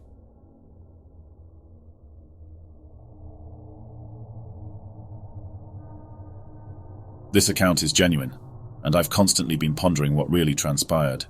I'll condense the narrative but ensure the essence remains. My upbringing was in the secluded mountains of Shoshone County, quite distant from amenities like grocery stores. The wild always felt like a sanctuary, my refuge, but these particular woods exude malevolence, making me regret my decision to venture to Washington. My wife's uncle Jay and a family friend Kay purchased some property north of Spokane, Washington. Their acquisition was at a reduced rate due to groundwater contamination from an aluminum plant. They divided the land into 2 parcels, each setting up a camper as their residence. Gradually, Jay became more anxious, sensing he was under constant surveillance from shadowy figures in the woods. Roughly 3 months in, an unexpected encounter with a stranger resulted in Jay being assaulted and his jaw fractured. Upon capture, the assailant confessed to an unexplained compulsion to test his strength on Jay. Tragically, 2 months post this incident, Jay was brutally murdered in his camper. The grisly discovery was made by Kay, who fled in horror before notifying the authorities. They quickly apprehended the murderer, a teenager who stated his motive was merely to steal Jay's bicycle. The murder weapon, a power tool he found nearby. Kay, traumatized by the event, temporarily moved in with relatives. 8 months later, circumstances forced him back. His palpable fear led to my pregnant wife and I joining him for support. The moment we entered the property, an overwhelming sense of dread consumed me. The route was blanketed by around 250 crows. Sleep eluded me that first night, with every fiber of my being alert to the inexplicable terror the forest exuded. Even daylight didn't alleviate the constant sensation of being observed. I surmised that the grim history of Jay's death contributed to our trepidation. Initially, the days seemed to regain some normalcy. However, as the anniversary of Jay's death approached, Kay exhibited disturbing symptoms. 3 days post the tragic anniversary, Kay, in sheer panic, drove his car into a tree. The terror in his eyes was haunting, and despite our efforts, we couldn't revive him. Exactly a year and 3 days since Jay's arrival, both friends had met their end. Now it was just us amidst the eerie quiet. Days became a blur of fear and uncertainty. A gruesome discovery of mutilated chipmunks in our water storage heightened the tension. Nighttimes were especially tormented by inexplicable sounds and fleeting shadows. One evening stands out starkly. A heavy fog hung low as we approached home. An oddly captivating long-haired orange cat, its eyes blazing, seemed to hold the forest's dark secrets. The tranquility was broken by a distant cry for help. The voice seemed to oscillate between a little girl and a desperate woman. In our attempts to assist, the voice became increasingly menacing. A deafening cry seemed to emanate from right next to our vehicle. Panic-stricken, we fled and alerted the police. Their search yielded nothing. The very next day, as we retrieved our belongings, my wife went into labor. We vowed never to return after our child's birth. While I was skeptical of the supernatural before, this experience has left me questioning. What could possibly be behind these events?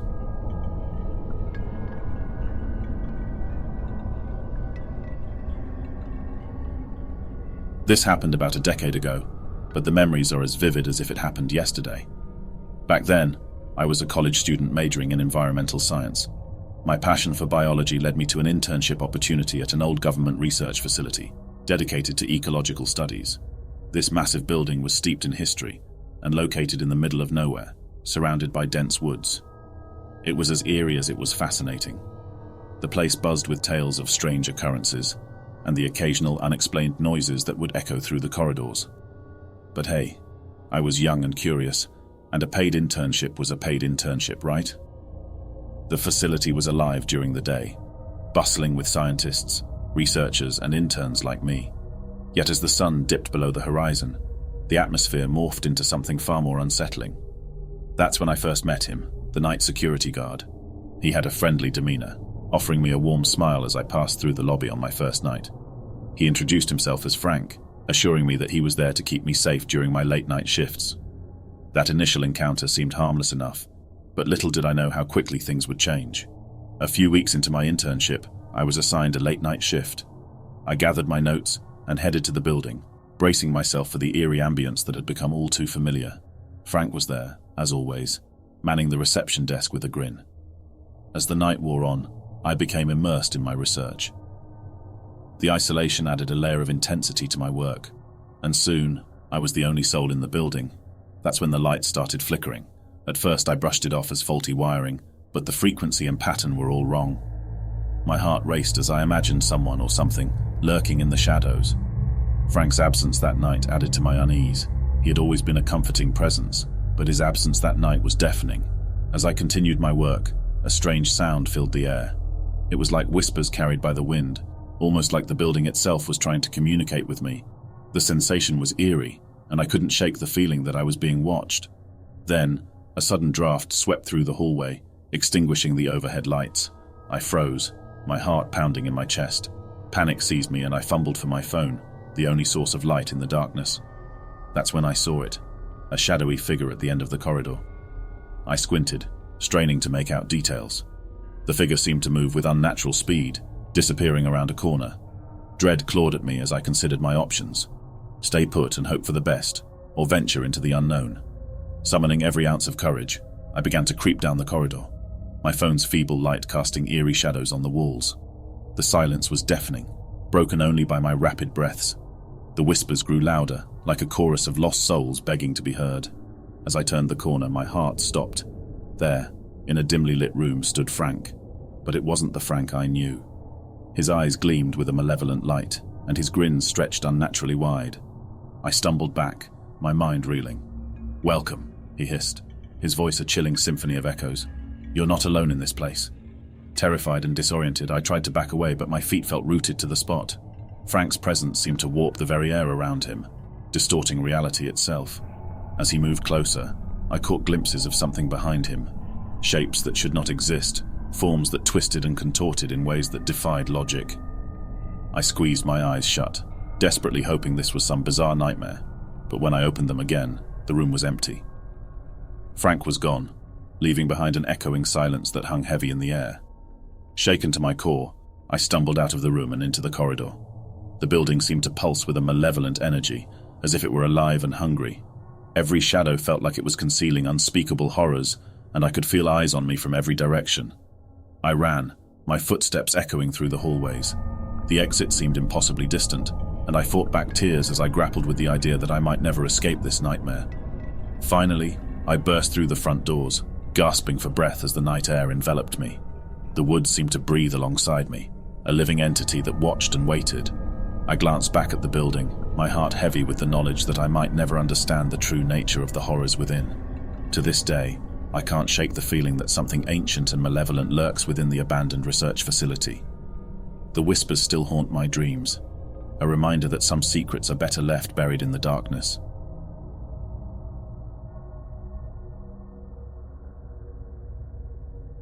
The story I'm going to tell you happened over the course of roughly 5 or 6 years. Names have, of course, been changed. When I was in college, I met this dude named Steve. He was good-looking, well-spoken, and confident.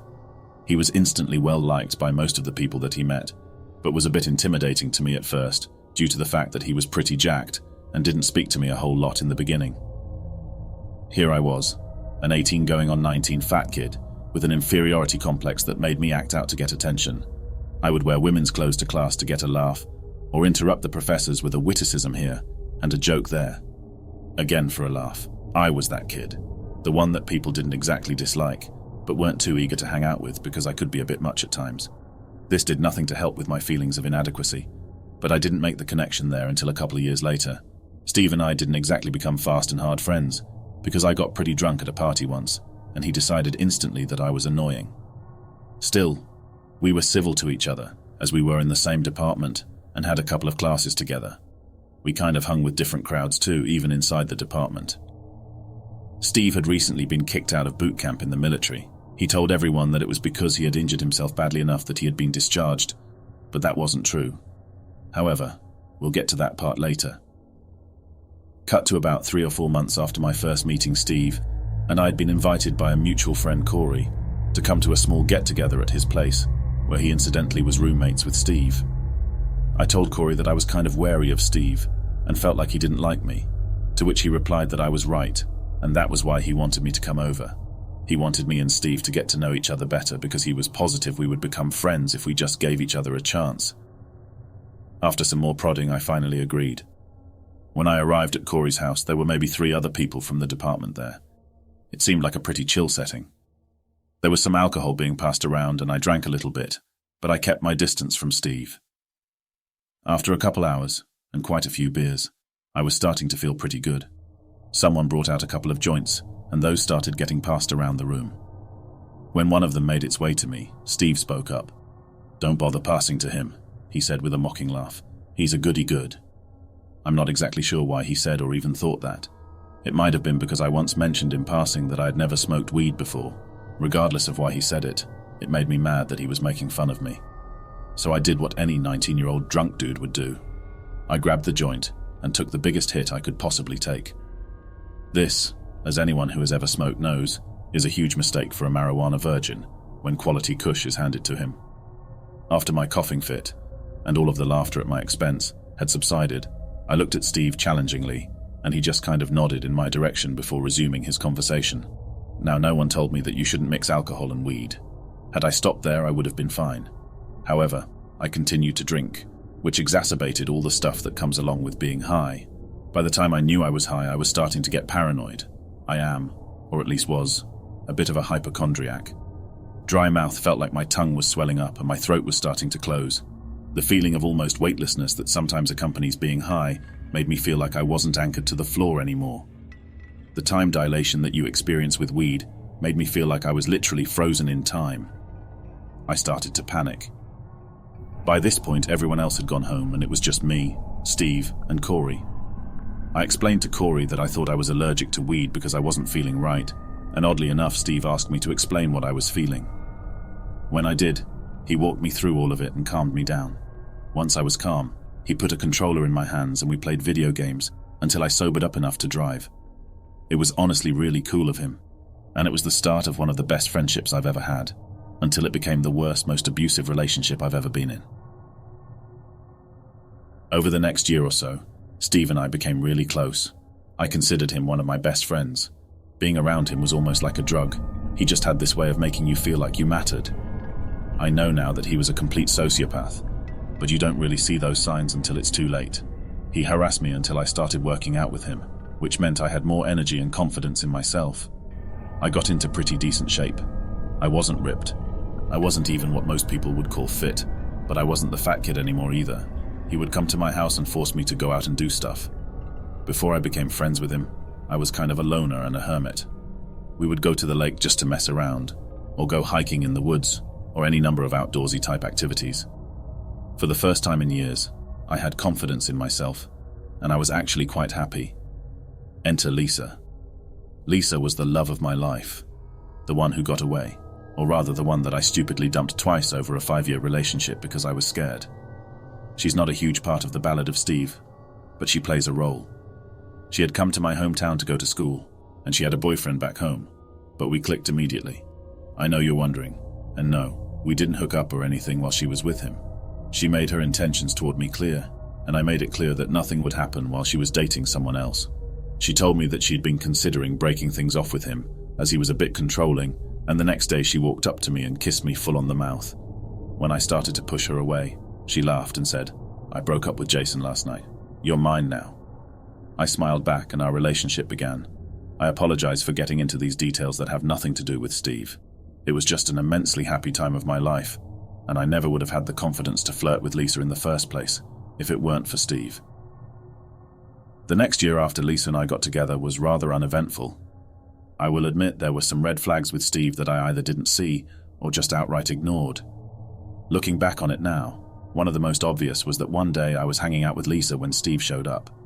She had always gotten a bad vibe from him, rightly so, and so when he showed up, she left to go to class 45 minutes early. Watching her walk away, Steve said, "I could take her from you if I wanted." I gave him an incredulous look, slightly panicking that this man who called himself my friend might actually want to, and be able to, sway Lisa to date him instead. He laughed at my expression and added, "Don't worry, I don't want her. She's like a 6 at best. She's perfect for you, but I prefer my bitches a little thinner and much hotter. Just thought you should know that if I wanted, I could take her from you." It should be noted that Lisa was thin, if curvaceous, and absolutely gorgeous in a very classical way.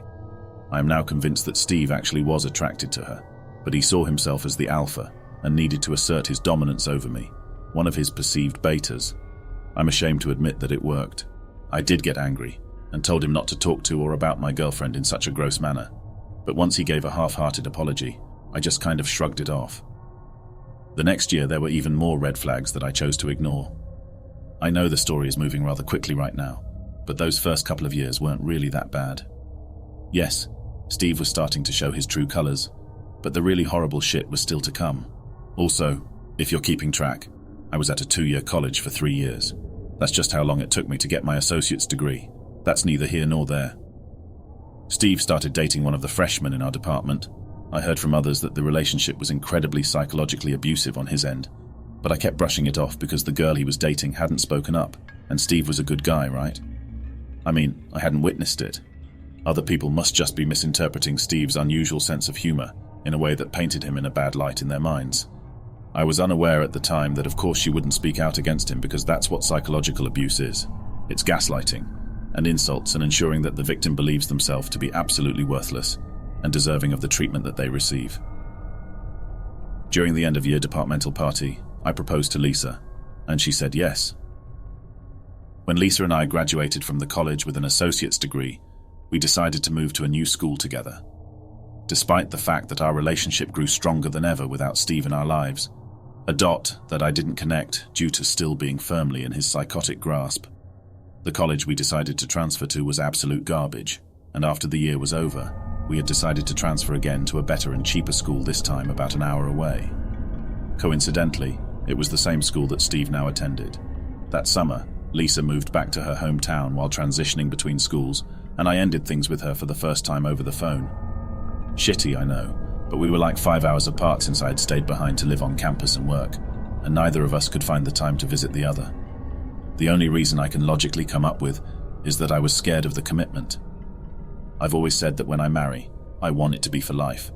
I got in my own head and started to worry about whether or not Lisa was the person I really wanted to spend the rest of my life with. When I moved to the new city, Steve helped me get an apartment in the same complex where he and Corey, the friend from earlier, both lived. We were in separate buildings, but the apartments were set up in a way that the courtyard between the two buildings was only like 40 feet across. I could actually see into Steve's basement apartment window from my second floor one when we both had our blinds open. There were many times that I would glance out the window while playing video games or something, and Steve would catch my eye and wave me over. So I would obediently turn my game off and head over to his place to smoke a little weed and watch one of his 4 DVDs for the billionth time. During this time in my life, I became a major alcoholic. I'm fairly certain that Steve realized this was happening, but said nothing because he wanted to be able to hold it over me later. He may have contributed to my alcoholism a bit. He began to use the same bullying tactics he had once employed to get me to work out and go do things. This time, he was using them to get me to go out drinking. If I told him that I had class early the next day or homework that needed doing, he would just wave it off and tell me we would be back in plenty of time for me to get my homework done, or get plenty of sleep. We would often stay out until 2 in the morning when the bars closed, or later if he met someone cool, and decided we were going to go to their house to hang for a bit afterward. If I said I didn't have money, he would promise to pay for me. At the end of the night, I would get a bill I could barely afford, and he would explain that clearly he meant he would pay for the first couple of rounds, and if I drank more than that, it was my fault. Several times I had to borrow money from him to pay rent, which further put me in his control. I would like to take a brief break and address the elephant in the room. I realized that every single one of the previously mentioned problems stemmed from me. I could have moderated my drinking. I could have told him no when he asked me to go out. I could have realized sooner that he was never truly going to pay my bar tab, or that we weren't going to be home early. I take responsibility for all of these things. That being said, something you have to understand about Steve is that he would gaslight and make me feel like I was being a bad friend if I told him no, despite having a very valid reason for the refusal. What I'm trying to do by telling you this part is point out that he was never the good friend that I thought he was, or he would have pointed out that I was drinking too much. Would it have stopped me? As I know now from the numerous attempts by another, really true friend, no, it wouldn't have. But at least in hindsight, I would be able to say, Steve tried to get me to stop drinking. He was a good friend. Back to the story. Some few months after moving to the new city, Steve introduced me to a friend of his from out of town, Jennifer. She was a very pretty woman with dyed red hair, styled into a pixie cut. She was thin, with an athletic build and a gorgeous face. She was honestly every straight man's dream. Not only that, but she was intelligent, funny, quick-witted, compassionate, and kind. I instantly developed a crush on her, but I was sure she was out of my league. I asked Steve if she was seeing anyone though, because at this point I still had some confidence. He told me she wasn't, and asked if I liked her. I said yes, and he assured me that he would try to get a feel for what she thought of me. Cut to a few days later, and Steve is now dating her. This confused the shit out of me, because when he introduced us, they kept making jokes about how neither of them was really interested in the other, and they would never work as a couple. I think even back then, I knew that he had done his psychological fuckery to get her to date him so he could, once again, assert his dominance over me. I shrugged it off, happy that my friend had finally found a girl to make him forget that freshman he had been dating a couple of years ago. He had constantly moaned about missing her when she finally got the courage to tell him to fuck off one night after he had called her fat. She was maybe 95 pounds. Over the next few weeks, I started to notice that Jen was looking more and more exhausted and haggard. When I asked if she was okay, she would just smile and assure me that her workload was just getting to her. We had started to become friends, so I asked her not to hesitate in coming to me if there was anything I could do to help her out. She thanked me for the kind gesture, but again said she would be fine. I would later find out that Steve was treating her just the same as he had treated his previous girlfriend. She apparently told Steve about my offer for help, thinking it was sweet that I wanted to help her. And as you might guess, Steve flew off the fucking handle. I had never seen him so angry. He came to my apartment banging on the door fit to break it down and screaming at me to get my two-faced ass out in the hallway so he could kill me. I didn't know it at the time, but Steve had started taking steroids, which explained part of his unfounded rage. After nearly an hour of him pacing my living room, threatening me and yelling loud enough to wake the whole damn neighborhood, I was finally able to convince him that my intentions were nothing but friendly toward Jen now. Bro code dictated that even if the two of them broke it off, I wasn't going to pursue her since she had dated one of my best friends. Once he finally believed that I wasn't trying to stuff his girl like a Thanksgiving turkey, as he put it, it was like a switch was flipped. Suddenly we were best friends again, and his earlier rage seemed to have been forgotten as if it had never happened. He dumped Jen shortly after. My guess is that he realized I had no romantic interest in her anymore, and therefore couldn't use his relationship with her to needle me and control me. I only saw her a handful of times after that, but the last time I saw her she looked so much happier. Yet another sign about Steve I either didn't see or chose to ignore. About a month after the yelling incident, Lisa and I got back together. She was incredibly distrustful and wary of me at this point, and rightly so. I had broken her heart for no other reason than that I was an idiot. Over time, she began to trust me with her emotions again. This was a mistake on her part, and I don't mean that to sound cruel. Perhaps I'd picked up some things from Steve. I know that I was fairly manipulative. I'm more ashamed of that than I can ever portray with words.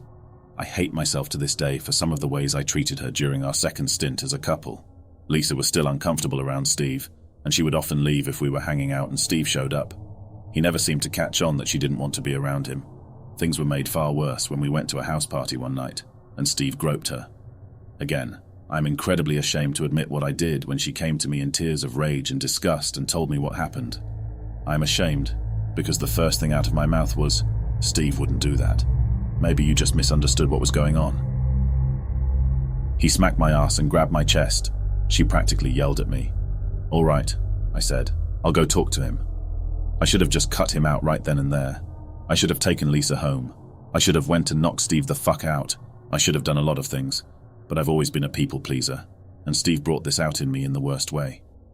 When I asked Steve about the situation, he told me that he had grabbed her waist to get around her in the kitchen, which was crowded, and that he had accidentally brushed her breasts while reaching for a bottle of rum. I fucking believed him. I went back to Lisa and conveyed what had been told to me. After a lot more enraged tears and yelling, she left. Why she didn't just dump my stupid harassment apologist, victim-blaming ass right then, I still don't know. When Steve appeared a few minutes later, and I explained what had happened, he put on a faux sympathetic face and said with a chuckle, "Man, fuck that cunt. Let's find you a hot drunk bitch who wants to give a blowjob." Even back then I knew that that was a huge red flag, and I do not have sex with drunk women. But I still ignored the signs. I didn't cheat, but I ignored the signs. Lisa didn't speak to me for a week, and she was right to do so. She should have never spoken to me again. For the next few months, things with Steve were a bit strained, and we didn't hang out much. Things with Lisa improved again now that Steve wasn't around as much. We were even talking about moving in together. This would not ever happen, because I was going to break up with her again before long. I didn't know I was going to do this at the time, but it was going to happen. When it did happen, there were no tears like the last time. There was no pleading that we could make it work. Lisa simply fixed me with an emotionless, almost dead gaze and said, "My sister told me not to trust you again. I should have listened. Get your shit and get out of my apartment." Now I really wish that she had just left it at that, but over the next couple of years we would go on to have a few stints, as friends with benefits, as we both knew what the other wanted in bed. And it was just easier for both of us, I think, being highly sexual beings, to find comfort with each other when we wanted sex. I obviously obliged. There were no feelings in it for her. It was just sex. We never got back together, but we became a sort of facsimile of friends again after a while. Shortly after our breakup, I became immensely depressed. I didn't realize that it was because I was still in love with Lisa. Why would I be? I had broken things off with her. Regardless, I started drinking even more and stopped working out. I started regaining all the weight I had lost my freshman year of college, and Steve noticed, often remarking that I was a fat fuck. I never really minded it, because I was used to my weight being the butt of every other joke. Besides, he always said it with a laugh to let me know that he was only joking, the way good friends always insult each other, right? At the same time, I started hanging out with him again. One day he came to me asking if I wanted to move into a house with him. I politely declined because I liked living alone, and my rent was relatively cheap for where I lived. He called me a pussy and got unreasonably angry, saying that I owed him everything. He proceeded to scream at me for half an hour. He didn't speak to me for 3 days, but did eventually calm down. He never apologized for his ridiculous outburst, though. When he moved out, another mutual friend took his apartment after having just gone through a bad breakup of his own, and I started hanging out with this new friend, Mark, quite a bit since he was just across the courtyard and Steve was a couple miles away. During this time, I met a man through Mark who would go on to become one of the 2 best friends that I have ever had, and one of the most amazing people I've ever known. Enter Nick. Remember the friend from earlier who I said regularly tried to get me to stop drinking? That's Nick. He was and is a man who, for some reason, I never want to disappoint.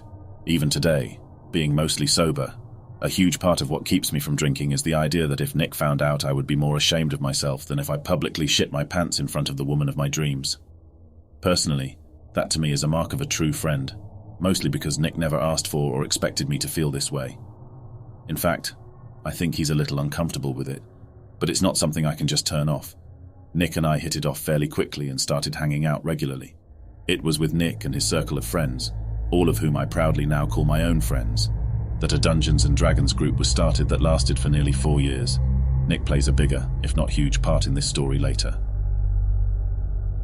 Things continued this way for maybe half a year, before I finally decided to take Steve up on his offer and move into the house with him, mostly because money was tight and my bills would go down. His current roommates had moved away for whatever reason, and he had a couple of vacancies.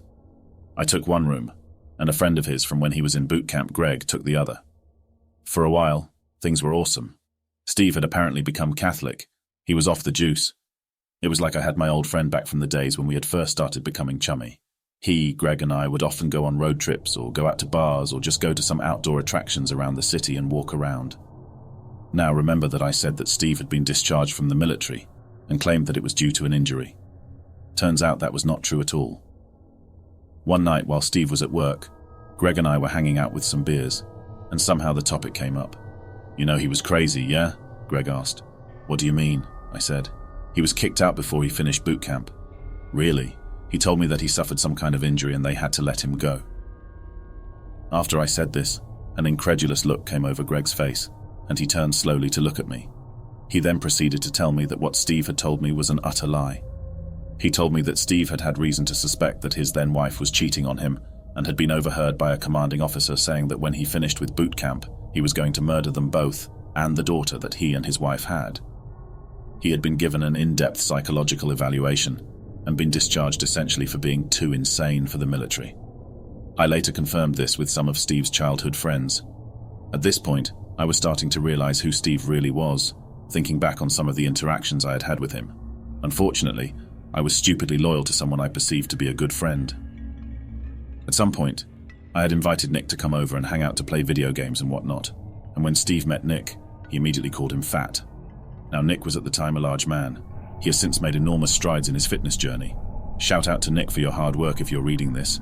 You look great. Regardless, I remember the look of utter disbelief on Nick's face, but I defended Steve by saying that that was just how he made friends. If he wasn't calling you names, then it meant he didn't like you. By the way, can we stop that shit? Treating people like shit as a way to break the ice is fucking terrible. I'm guilty of it in the past, and I hate that I used to do it. Anyway, not relevant. I could tell Nick was skeptical, but he just kind of went with it. I think he kind of resented me for not defending him, but he never said so. I don't blame him if he did. A few weeks after the conversation with Greg, Steve had a friend of his from out of town stay with us for a weekend. Greg was out of town for work or something. I forget the details as they aren't important. Before this friend of Steve's arrived, he told me that she was fat, but pretty, and if I wanted to bone down with her, I had his blessing. This did not sit well with me, not only because of how he described her, which I learned wasn't true when she arrived, but because he felt the need to give his permission for two of his friends to have sex with each other. I kept my mouth shut though. I forget the woman's name, but she was a very pretty woman. She was curvaceous, but in no way fat. I was confused as to why Steve would describe her as such. She and I got along really well from the start. That night, she and Steve slept together. Again, I'm fairly certain he slept with her because he could tell I was taking a liking to her. I wasn't falling over myself to get into a relationship with her, but I did like her quite a bit. Steve had to once again assert his dominance over me. The next day, we all had lunch at a local restaurant, and Steve essentially left his friend and myself to drive his car back to the house, while he wandered off to do God's know what. I was infuriated that he would do that. Not necessarily the leave us part, but the fact that his friend had come to town specifically to visit him, and he just bailed on her with no real reason. She and I spent the day watching movies and playing video games. We talked quite a bit about Steve as he was our one common link, and a lot of things came to light about Steve that I won't mention here simply because I don't want to be typing this for the next 2 weeks. I texted Steve multiple times throughout the day asking where he was. He didn't respond until about midnight when I sent a text telling him it was kind of shitty of him to just leave his friend with me when she had come to see him. The text I got back just read, "Mind your fucking business, fatty. I'll be home when I get home." He finally rolled up around 10 the next morning as his friend was getting ready to leave. He was driving a motorcycle that I had never seen before. He barely said goodbye to the woman as she was leaving, and when the door was shut, I rounded on him. "Where the fuck were you, dude?" I demanded, feeling myself getting angrier by the word at what he had done. "Not that it's any of your fucking business, but I was helping a friend bury a body," he shot back as he walked into his room. I knew instantly that this was a lie. I had this intuition when it came to Steve. I could almost always tell when he was lying, and this one was just so outlandish that I didn't even need to consider it to know it was absolute bullshit. "No, you fucking weren't," I said under my breath. "What was that, fatty?" he said, coming back into the room shirtless and getting in my face. I gently pushed him away from me, and he looked utterly dumbfounded. He couldn't believe I would ever stand up to him like this. "I said you're lying," I retorted quickly, enunciating. "But if you want to treat your friends like shit when they travel 4 hours just to hang out with you for a couple of days, then be my guest."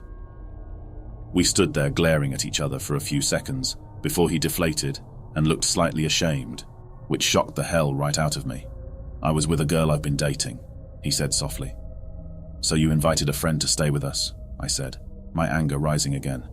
"Cheated on your girlfriend with her, bailed on us, and then fucking lied to me about it. Fuck you, you fucking douchebag." I turned on my heel and stormed up to my room. I'm fairly certain Steve threw something at me but missed, because I heard a thump on the wall just to the left of the doorway as I walked through. I didn't stop to find out.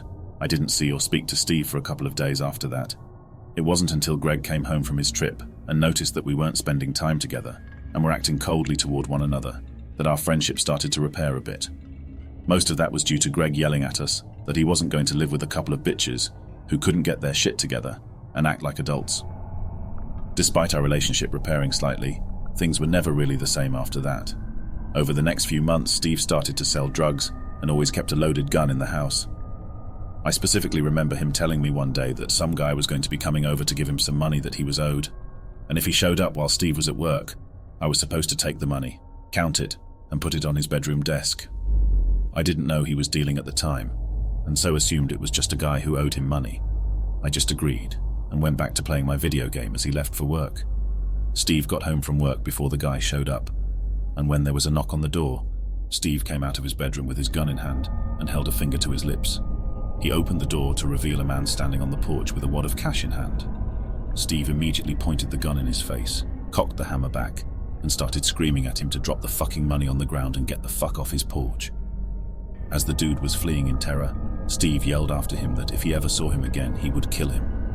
Of course, I was immediately distressed by what I'd just witnessed, but I was equally terrified.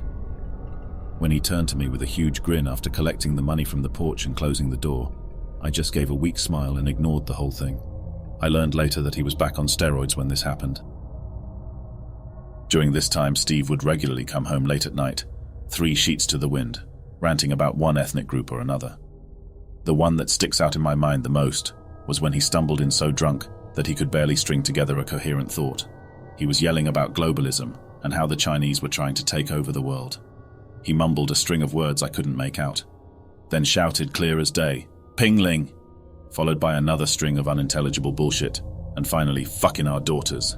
As the last word left his lips, he immediately fell to the floor and began to sob. I had no idea what to do. If I tried to help him, I knew he would get violent toward me. In the end, I did nothing. I just went to my room. A few weeks after that particularly lovely incident, Steve and I got into an argument about something that I can't remember. He stormed off to his room and I thought it was over. I knew from experience that given time and distance he would calm down. He would never apologize, but at least the situation would de-escalate. I was wrong this time. 10 minutes later, he came crashing back into the living room, gun in hand, and pointed it in my face. He was yelling that if I wasn't going to respect him, that he might as well just kill me. "You're not going to shoot me," I said far more calmly than I felt.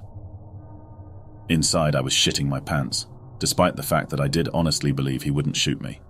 I had been around guns before, but never had I had one pointed at me. "Yeah?" he said. "Why do you think that?" "I know it," I replied.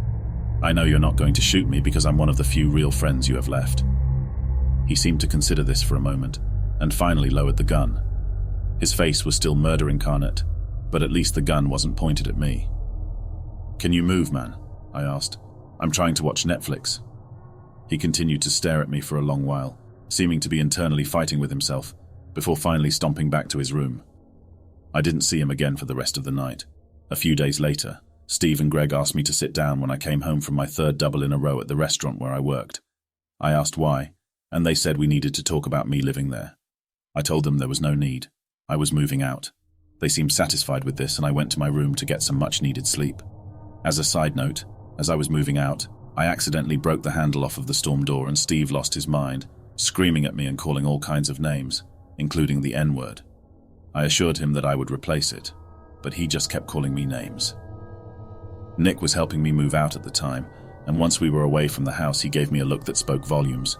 "I know," I said, "I know. Part of the reason I'm moving out." "I didn't say anything," he replied. "You didn't have to," I said.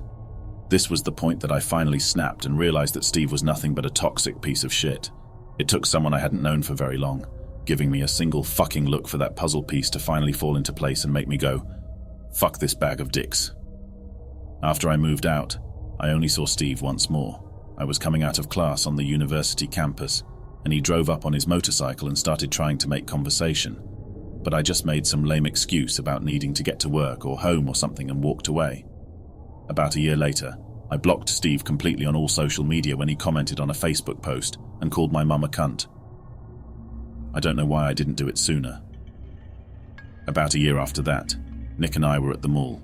Being on a bit of a time crunch and needing things from different stores, we decided to head different directions and meet up in the food court. I finished what I needed to do first and was standing in front of the Dairy Queen, waiting for Nick to meet me when I got a phone call from him. "What's up?" I said by way of answering. "I just saw Steve," he said without preamble. He was going into the store I was coming out of. He didn't need to tell me which Steve. He knew most of the worst of what I've put in this story by this point, although I'm sure some of these anecdotes would surprise even him. My heart seemed to seize, and I felt like I couldn't breathe. I hadn't seen or spoken to Steve in over 2 years, and the thought of coming face to face with him now filled me with dread. "Hello, you there?" "Yeah," I said, finally finding my voice. "I'll meet you at the car. That's why I told you. I'll be out in a bit." I practically sprinted to the car and just kept praying to whatever gods might exist that Nick would be out soon. I went over and over in my mind what I would say or do if Steve showed up. Luckily, I never had to find out what I would have actually done or said, because Nick appeared pretty quick and we left. That was the last I heard of Steve. The incidents that are portrayed in this story are not everything that happened over the course of my relationship with Steve. There were more, including more death threats, a physical altercation, more name-calling, and insurance fraud that Steve decided to rope me into without my knowledge. These were just the worst or more poignant incidents that needed to be told in order to paint Steve as he truly exists. Were I to tell the entire story of Steve, it would likely wind up being a whole ass novel. A lot of it, while terrible, isn't really all that relevant in the grand scheme of things. So there's the Ballad of Steve. Now, I know at this point you're wondering to yourself why I didn't just leave Steve in the dust a long time ago. Why didn't I just walk away from that friendship at the first sign of trouble? Well, there are a few reasons. First and foremost, as I said, Steve was a sociopath. Sociopaths are extremely versed in making people trust them, even as they treat them like trash. Not to mention he gaslit me and made me feel as though a lot of the smaller incidents were my fault. That, in turn, led to me believing the bigger problems were my fault. This is how psychological abusers keep control. Secondly, I am a loyal friend to a fault. I will see the best in the people I care about, even as they stab me in the back and beat me down. This is a fault of mine that I'm working on. I only saw the terrible in Steve when he treated another friend I was loyal to like shit. Third, a part of me was terrified to walk away. There was a piece of me that was scared, and sometimes still is since I blocked him, that he would get it in his head to kill me because I rejected him. This is again part of the conditioning that abusers do. Regardless, I am much happier now and glad that the whole ordeal is behind me. I'd like to end on this final note. If you're in a relationship of any kind where you're starting to see red flags, don't ignore them like I did. I explained away a lot of the red flags that Steve was waving proudly, and I regret it to this day. I was lucky and got out of the most toxic friendship I've ever known with only some psychological trauma and having my confidence shattered, but it could have ended so much fucking worse. If you need help getting out, seek it immediately. Leave everything behind if you have to. Things can be replaced. You can't. Anyway, thanks for reading this, and Steve, please stay wherever you move to. I don't ever want to see or hear from you again.